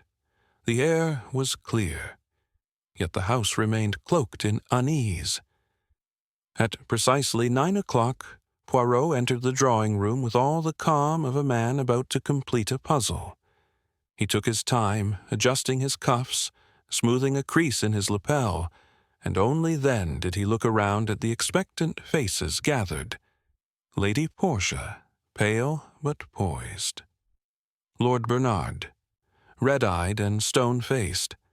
Dr. Maddox, seated with arms crossed tightly over his chest. Genevieve Holt, standing near the fireplace, her journal clutched to her side like a talisman. Poirot's gaze passed over each one in turn. "Mes amis," he began quietly, "this house has been a theater for many days now. But today, today, we take our seats for the final act, and I assure you, the curtain will fall with clarity." No one spoke. Poirot turned toward the center of the room, where the porcelain doll had been placed, its glassy stare aimed at nothing and everything at once. He gestured to it. This little figure, this doll, it was meant to be a symbol, a memory, but it was also made to provoke, to confuse. And someone, I believe, misunderstood how dangerous a symbol can be when placed into the hands of the wrong audience. He paced slowly, folding his arms behind his back. You see, Horace Lytton was many things. Manipulative, dramatic, perhaps even cruel. But he was not a fool. He did not choose this doll by accident. He did not hide messages inside it as mere whimsy. No, he was writing a final story, a play, if you will, and all of you were characters within it. Poirot stopped and tapped the side of his head. The clue cards, the hidden notes, the references to mirrors and silence and broken voices, all of it was constructed to force a confrontation. But what Horace did not account for was that someone feared their part in his story would be too accurate, too exposing. He looked toward the fireplace. Miss Holt, you were the intended lead in this performance. You were to speak Horace's words. And what words those were! Genevieve's fingers tightened around her journal. Poirot turned to Lord Bernard. And you, my lord, were the one who stood to lose much. Not reputation, but control. Horace knew about your past, your affair, your debt, your shame. But he wasn't blackmailing you, was he? Bernard's mouth was tight. No, he had already extracted what he needed, your silence. But he made one miscalculation. He believed you would let the play continue. He believed you would watch it unfold because you feared scandal more than exposure. Poirot paused, but then he changed the ending. Lady Portia's brow furrowed. Changed it how? Poirot walked to the desk and pulled out the letter he had found in the mirror's tin box. He held it up. This letter. It was meant to be read publicly, within the play's final scene. It wasn't just a love note. It was a confession of betrayal. Horace intended to end the play with a final monologue in your voice, my lord, written as if spoken by you, an imaginary confession, but one that mirrored reality too closely. He turned, and you, Lord Bernard, realized that once spoken aloud, even as fiction, it would be believed. You couldn't afford that. Bernard's voice cracked. He was going to destroy us all. Poirot's voice rose only slightly. So, you poisoned him. A stunned silence followed. Bernard stared at Poirot, frozen. Poirot did not blink. You placed the chamomile tea request. You used Dr. Maddox's handwriting, replicated from an old guest book entry. Then you switched the contents of the bottle in the pantry with aconitine, perhaps weeks ago, planning your opportunity. Bernard looked at his wife.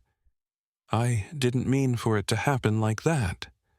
I thought he would lose consciousness before he ever took the stage. I thought I could say it was natural. But then Genevieve found him.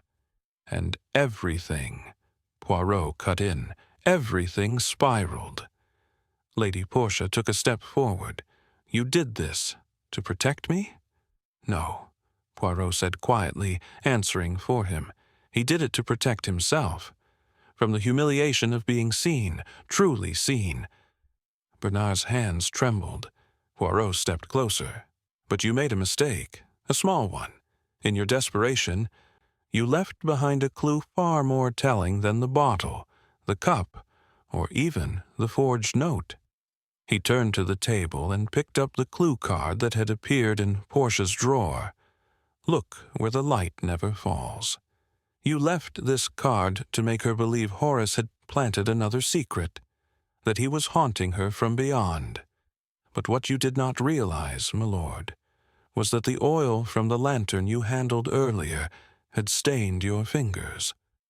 He held up a second card, marked with a faint, greasy thumbprint.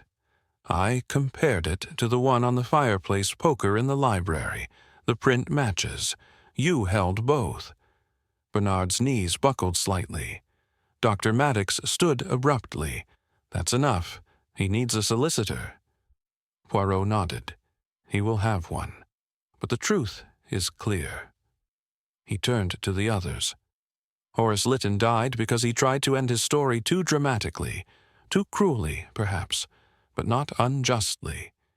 He wanted each of you to see yourselves, to be seen. And one of you He turned back to Bernard, could not bear it. The silence that followed was profound. Poirot walked slowly to the doll, still sitting beneath the lamp, and turned the key once more. Fiorelise played its quiet, mournful tune, and when it ended, Poirot whispered, "Curtain." No one applauded, but the truth, at last, had taken its bow. Chapter 15. The Final Gathering. The hours after the confrontation passed with the hush of aftershock. No cries, no denials, no outrage, only silence, as if the walls themselves were listening for what would come next. Lord Bernard Ainsworth had not resisted when Poirot laid out the truth, nor when Inspector Barnley, summoned shortly after, read him his rights and escorted him, dazed and wordless, from the house. The other guests had remained. By then, departure felt unthinkable. Something unspoken bound them all together now, a shared role in a final act they hadn't agreed to perform. The death of Horace Lytton had become more than a crime. It had become a revelation of guilt, of silence, of things long buried. It was late afternoon when Poirot asked for them all to gather one last time. He stood by the tall windows of the drawing-room, hands clasped neatly before him. Outside, the skies had cleared for the first time in days. Sunlight fell across the carpet like a spotlight, illuminating the center of the room where the porcelain doll had been placed once more. Now it looked smaller somehow, stripped of menace, just a relic of a memory too long held. Lady Portia sat near the fireplace, her posture elegant, her expression unreadable. Dr. Maddox lingered near the liquor cabinet, but did not pour. Miss Holt stood with her arms folded, her journal absent from her hands for the first time in 3 days. Poirot began gently. "Why have I asked you to stay? Because the truth, while now revealed, has not yet been understood. And I believe Monsieur Lytton, yes, even in death, deserves an ending worthy of his intent." He glanced to the doll. This little creature, you see, was never just a symbol of obsession. It was not simply an object of grief, or a weapon, or a cipher. It was a reflection. It showed each of you what you feared to remember. He turned to Portia. "For you, madame, it was the face of a girl who dared to feel before she knew how to defend herself. It was Elise. She did not flinch. He made me carry her all my life." Poirot's tone softened. "Perhaps. But you allowed her to remain buried. And when Horace resurrected her, you responded with silence." Next, he turned to Genevieve. "And for you, mademoiselle, the doll was the role you never wanted, the part of the silent victim. But in your silence, you let yourself be written by others. Horace, Lady Ainsworth, even your own reflection." Genevieve's voice cracked. "I thought I could reclaim myself by performing for him. But he wanted my pain, not my truth." Poirot nodded. "And that is why you could never be the killer, because you still believed the story might be rewritten." He looked finally at Dr. Maddox. "You, monsieur, have held your knowledge like armor. You saw what Horace was doing and understood the danger, perhaps even before he did. But you said nothing." Maddox's voice was low. "It wasn't my place." "No," Poirot agreed, "but perhaps it should have been. Knowledge, unshared, is as dangerous as poison in the right hands." He moved to the center of the room and rested his hand on the doll's crown. Horace Lytton believed the truth was best delivered through art, that a well-crafted metaphor would hurt more deeply and reveal more honestly than any accusation. But he miscalculated. He turned back to them, because art, like truth, depends on the eyes of the beholder, and one man's play is another man's undoing. There was a long pause. No one interrupted. The fire crackled gently. Poirot continued, his voice softer now. Lord Ainsworth did not kill for love. He killed for fear. Fear that once words became fiction, they could never be erased. That once spoken, even as art, they would be believed. He glanced at Portia. You did not ask him to do it. She shook her head slowly. I never knew, but perhaps you suspected. Her voice was a whisper. I suspected something, but not that. Poirot nodded once. There are many kinds of guilt, madame. But yours is not of blood. It is of silence. He turned again to Genevieve. And you must now decide. Do you remain a character in someone else's tragedy, or write your own curtain call? She didn't respond, but her eyes welled with tears. Poirot turned away toward the window. The afternoon sun had tilted westward, casting long shadows across the Persian rug. The story has ended, he said softly, but not the consequences. The door opened quietly, and Inspector Barnley stepped in. He gave Poirot a silent nod. The official report had been filed. The coroner's verdict prepared. Lord Bernard would be taken into custody, though charges would not be finalized until further inquiry. The formalities had begun. Poirot took one last look at the doll. Then, without ceremony, he lifted it gently and walked to the fireside. He crouched, opened the screen, and placed the porcelain figure carefully onto the hearth tiles. Not into the flames, just beside them. A symbol, returned to ash without being burned. Goodbye, Elise, he murmured, and then he stood. No one followed as he made his way to the hall, coat already buttoned, gloves in hand. The servants had gone quiet. The house itself had quieted, as though exhausted from keeping so many secrets. Poirot paused once more at the threshold. He turned and said only one thing. Beware the stories we do not finish. They write themselves in the silence. And with that, he left number 17 Belgrave Square behind. The doll remained, but the stage was finally empty. Chapter 16. The Reveal. The letter arrived 3 weeks later. Folded once, sealed in cream paper without embellishment, and addressed in a slanted, meticulous hand. Monsieur Hercule Poirot, Whitehaven Mansions, London. It bore no return address, no emblem, no wax, just a plain, deliberate finality. Poirot opened it with care, seated as always at his breakfast table. A soft-boiled egg to his left and a silver pot of hot chocolate to his right. The letter was short. She's left the house, sold it to a cousin. No forwarding address. I believe the doll is still in the hearth room, untouched. The theater revival of Lytton's last completed play opens next month. Not the one he died writing, of course. That one was never staged. Monsieur Poirot folded the paper again. He did not sigh. He did not smile. He simply sat, very still, listening to the silence in his flat. Somewhere far off a carriage wheel turned, a clock struck a faint hour. The world moved on, but Poirot had not yet finished. He rose and walked to the cabinet near the bookshelf, where his case files were ordered in precise symmetry. Lytton, Horace, Belgrave Square. Death sat nestled between Langford, Vivian, Missing Poet and Leclerc, Henri, Hotel Arsenic. He opened it once more, not to review, but to reflect. What had begun as a murder had resolved itself as something deeper, an exposure, of vanity, grief, fear, and above all, of performance.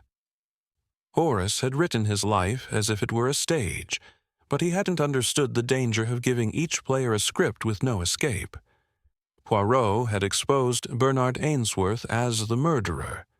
That much was clear. The poison, the forged handwriting, the planted clue card smudged with oil. But as he now knew, The story did not end at confession. It twisted beyond it. He reached inside the file and removed the final note, Horace's last written clue, never shared with the others. He had kept it. Out of caution, perhaps, out of respect. It read, "The truth was never meant to punish, only to be known. And if it hurts, it's because we built lives around forgetting it." Poirot stared at those words a long time. He had come to understand that Horace had not written his final play to shame anyone. He had written it to be heard, to turn silence into meaning, to give each person, Portia, Genevieve, even Bernard, a moment of reckoning. But it was too much, too cleverly staged, too tightly wound.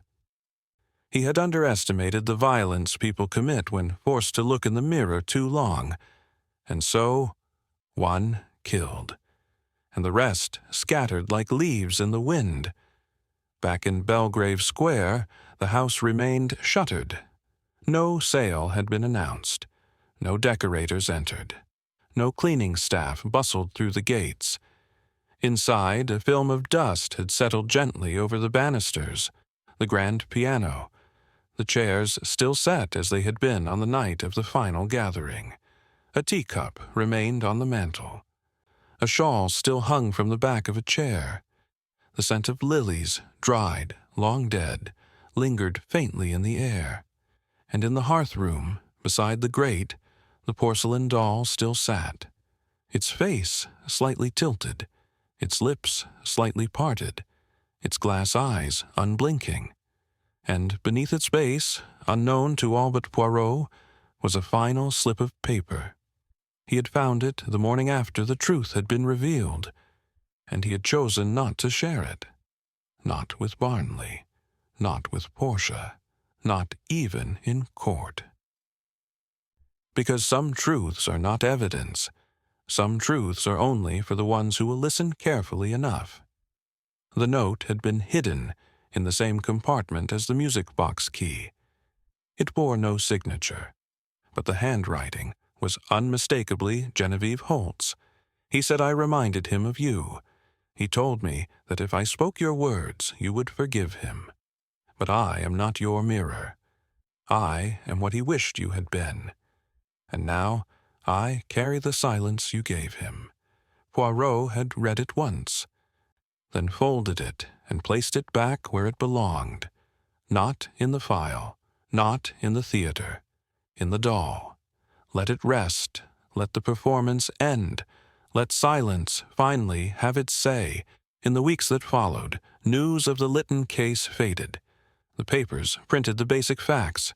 A celebrated dramatist poisoned at private gathering. A suspect in custody. Inheritance complications quietly resolved. No lurid details, no scandalous letters, no names of dolls. Lady Portia Ainsworth was said to have gone abroad, to Italy, or perhaps Switzerland. Some believed she retired to a convent. Others whispered she had changed her name. Genevieve Holt returned to the stage months later, transformed. Her performances were said to carry a new gravity, a tragic weight that earned her both acclaim and murmurs of mystery. As for Dr. Maddox, he withdrew from society altogether, sold his practice, moved to the coast, took up carving ships in bottles, or so the rumor went, and Horace Lytton, his plays returned to the stage, sanitized, glossed, no mention of Elise, no mention of the doll, no mention of the silence he'd once tried so hard to break. And yet, on quiet nights in Poirot's flat, when the streets outside slowed to a hush and the fireplace flickered faintly, he would sometimes hear it again. That tune, for Elise, not played, remembered, and he would murmur with eyes closed and fingers still, "People do not fear the truth, mon ami. They fear being alone with it."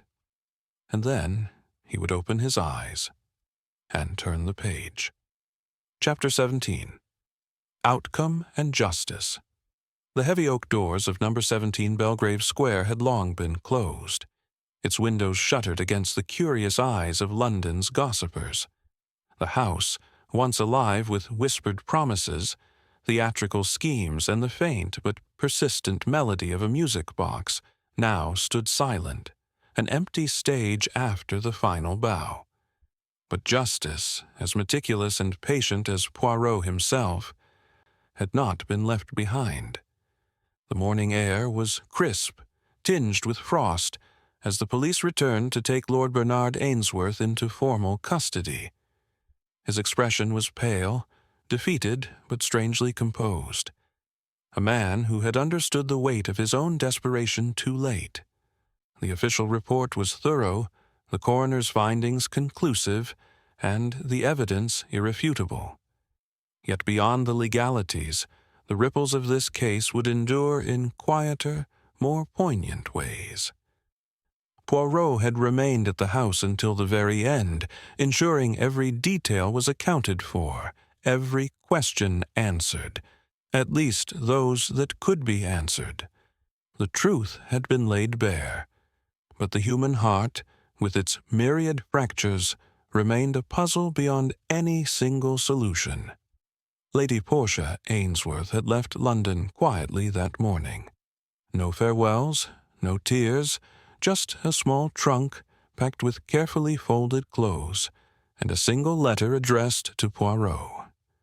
It was delivered after her departure, slipped beneath his door by the maid, Elsie, who had been permitted to stay on, though her eyes carried the weight of one who had witnessed too much. Poirot opened the letter in his sitting-room, the late afternoon sun casting long shadows across the polished floorboards. Her handwriting was precise, but softened by age and sorrow.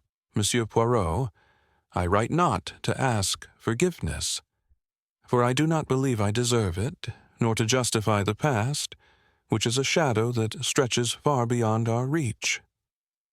I only wish to thank you for unveiling not only the murderer, but the hidden stories that none dared speak aloud. In Horace's death, we all found ourselves reflected, sometimes more truly than we wished. I hope now, finally, that reflection may be one of peace. With the deepest gratitude, Portia. Poirot folded the letter carefully and placed it beside the porcelain doll on his mantelpiece. He regarded the doll with a strange fondness, as though it were a living witness to the tragedies and truths it had silently held. Genevieve Holt's return to the stage was heralded as a renaissance. Critics spoke of a newfound depth in her performances, a tragic grace born of experience. But few knew of the pain that fueled her art, the tangled threads of betrayal and love that Horace's final game had unraveled. She spoke little of the past, preferring instead to lose herself in roles that demanded everything and offered no promises in return. Dr. Maddox, the quiet observer, had vanished from London society. Some said he had moved to a coastal village, others that he had taken to traveling alone. The man who had understood poison and pain so well now sought solace far from the scenes of betrayal. Inspector Barnley, once skeptical of Poirot's methods, now regarded him with a mix of respect and wonder. At the trial, Poirot's testimony was impeccable, a tapestry woven from the smallest details. The forged note, the smudged fingerprint, the hidden compartments, and, most of all, the fractured relationships and unspoken fears that had led to murder. Justice, in its measured and deliberate way, was served. But as the court adjourned and the gavel fell, Poirot remained mindful that justice was not always complete. The human heart is an enigma, and no verdict can untangle all its mysteries. That evening, alone in his flat, Poirot sat by the fire. The porcelain doll was on the table before him, still and silent in the flickering light. He wound the tiny key carefully, and once again The haunting notes of Fur-Elise filled the room, a lullaby and a lament intertwined. His thoughts wandered to the case's final moments. The cracked mirror, the hidden letters, the desperate key turning in a locked drawer, and the frightened face of a woman carrying a silence too heavy to bear. Poirot smiled gently. Justice, mon ami, is the triumph of truth, but mercy is its companion. He leaned back, eyes closing briefly. In the quiet, the music box played on, and outside, London whispered on, unaware, indifferent, yet forever changed by the echoes of a story once told. With that, the story of the doll he bought before dying draws to a close, a delicate tapestry of secrets, lies, love, and sorrow. Hercule Poirot's little gray cells have solved the crime, but as always, the human heart remains the greatest mystery of all. Chapter 18. The Closing Remark. The drawing room of number 17, Belgrave Square, was once again quiet, though it now carried the weight of closure. The curtains were drawn back to welcome a soft evening light, and the scent of fading lilies lingered faintly, as if the house itself breathed a long, reluctant sigh. The guests had departed, the suspects had been accounted for, and justice had taken its course. Hercule Poirot stood alone by the fireplace, gazing thoughtfully at the porcelain doll perched on the mantel. Its glass eyes reflected the flickering flames, unchanging and eternal. He gently turned the tiny key in its back, and the soft strains of Fur-Elise began once more, a haunting melody that seemed to echo the story's lingering shadows. Poirot's eyes narrowed slightly as he reflected on the intricate tapestry of deceit, love, and fear that had been woven around Horace Lytton's death. It had not been a simple crime, but a carefully crafted performance, a final act staged with deliberate cruelty and poignant symbolism. Each player had worn a mask, hiding truths too painful to reveal, yet none could escape the gaze of the little gray cells. He stepped back from the mantel and addressed the empty room, as if speaking to those who had come and gone. "Mes amis, the truth is a curious thing. It has many faces, some gentle and some cruel. It can liberate us, or it can chain us more tightly than any lie. Monsieur Lytton's final game was one of shadows and mirrors, a reflection of his own tormented soul and the souls of those around him." Poirot smiled faintly, the expression delicate yet knowing. "But remember this, people do not fear the truth itself. No, they fear being alone with it. They fear what it reveals when the noise and distraction fade away." He turned toward the window and looked out into the dusk, settling over London. Justice has been served, yet in this case, justice is but one part of the story. There are wounds that heal slowly, and memories that refuse to fade. A pause. Poirot adjusted his cravat with a small, precise motion. "And so, I leave you with this thought. A life lived honestly, even amid error and frailty, is the noblest kind of story. And those stories are the ones worth telling." He took a step toward the door, the melody of Fur-Elise still playing softly behind him. "Good night, and may you all find peace beyond the curtain." With that, Hercule Poirot departed, leaving the room and its secrets behind, the faint music winding down to silence. The doll sat still, watching, waiting for the next story to begin. The evening light had softened to a deep amber glow, filtering gently through the grand windows of number 17 Belgrave Square. The room was nearly empty now, save for a solitary figure standing by the hearth, Hercule Poirot. His presence, as always, commanded the space without effort. The once bustling drawing room, alive with whispered accusations, unspoken fears, and the heavy weight of secrets, had settled into a stillness that was almost reverential. Before him rested the porcelain doll, the silent witness to the twisted tale of Horace Lytton's final days. Its glass eyes reflected the flickering flames, unblinking and eternal, as if preserving the fragile balance between truth and deception. Poirot's delicate fingers turned the tiny key embedded in the doll's back one last time. The haunting melody of Fiorelise began again, the notes curling through the air like ghosts of the past, winding their way through memory and sorrow. The detective's gaze lingered on the doll, a figure so innocent and yet so deeply entangled in a web of human frailty and darkness. He spoke softly, the words intended for those long gone but lingering still in the shadows of the house. Mes amis, the truth is like a prism, refracting countless hues from a single beam of light. It reveals beauty, distortion, and sometimes sharp edges that cut deep into the hearts of those who dare to look. Poirot's voice held a calm authority, tempered by the gentle sorrow of one who has witnessed the many faces of human nature. This case was no mere puzzle of clues and motives. It was a play, a delicate performance written in whispered threats, buried memories, and the fragile hope of redemption. Monsieur Lytton, in his final act, sought not only to expose the sins of others, but to confront his own ghosts. His doll was his oracle, his mirror, his judge. The detective stepped back, allowing the silence to fill the room for a moment.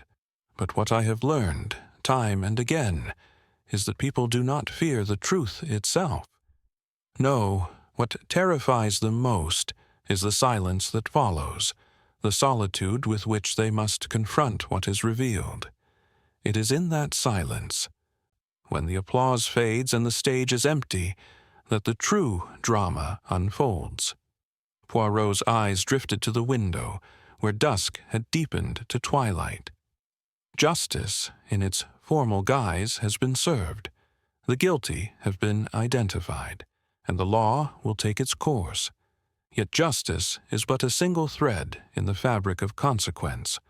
Wounds linger beneath the surface, and some stories are never fully told. He turned once more to the doll, now resting quietly by the fire. This porcelain face, frozen in time, reminds us of the fragile masks we all wear. We hide behind them, crafting narratives that protect us from pain, shame, and regret. But as Monsieur Lytton showed, those masks can crack, revealing fractures that can destroy or heal. Poirot's lips curled into a small, knowing smile. Perhaps the noblest story one can live is not that of perfection, but of honesty. To face one's own reflection, no matter how flawed, and to choose to live in the light of that truth. He folded his hands behind his back and took a slow breath. And so, I leave you with this thought. Life is a stage upon which we all perform, but it is the moments between acts, the silences, the choices, the courage to be seen, that define us. Poirot glanced around the room once more, as if imprinting the scene on his memory. Good night, mes amis. May you find peace beyond the curtain, and the strength to face the truths that lie within. With a graceful turn, he walked toward the door. The melody faded softly, and the room settled into a serene stillness. As the door closed behind him, the porcelain doll remained, an eternal sentinel waiting patiently for the next story to unfold, silent, watchful, and forever a mirror to the human soul. As Poirot's footsteps faded into the quiet London evening, a profound stillness settled over number 17. The doll's silent gaze seemed to hold the weight of all it had witnessed, whispered secrets, fractured hearts, and the delicate unraveling of truth. In that timeless pause, one truth remained clear. Beneath every mask, behind every carefully told story, lies a yearning for understanding and redemption. And though the curtain falls on this chapter, the echoes of the past linger, reminding us that the greatest mysteries are those of the human heart, complex, fragile, and endlessly compelling. Thus, the story rests until the next truth calls it forth.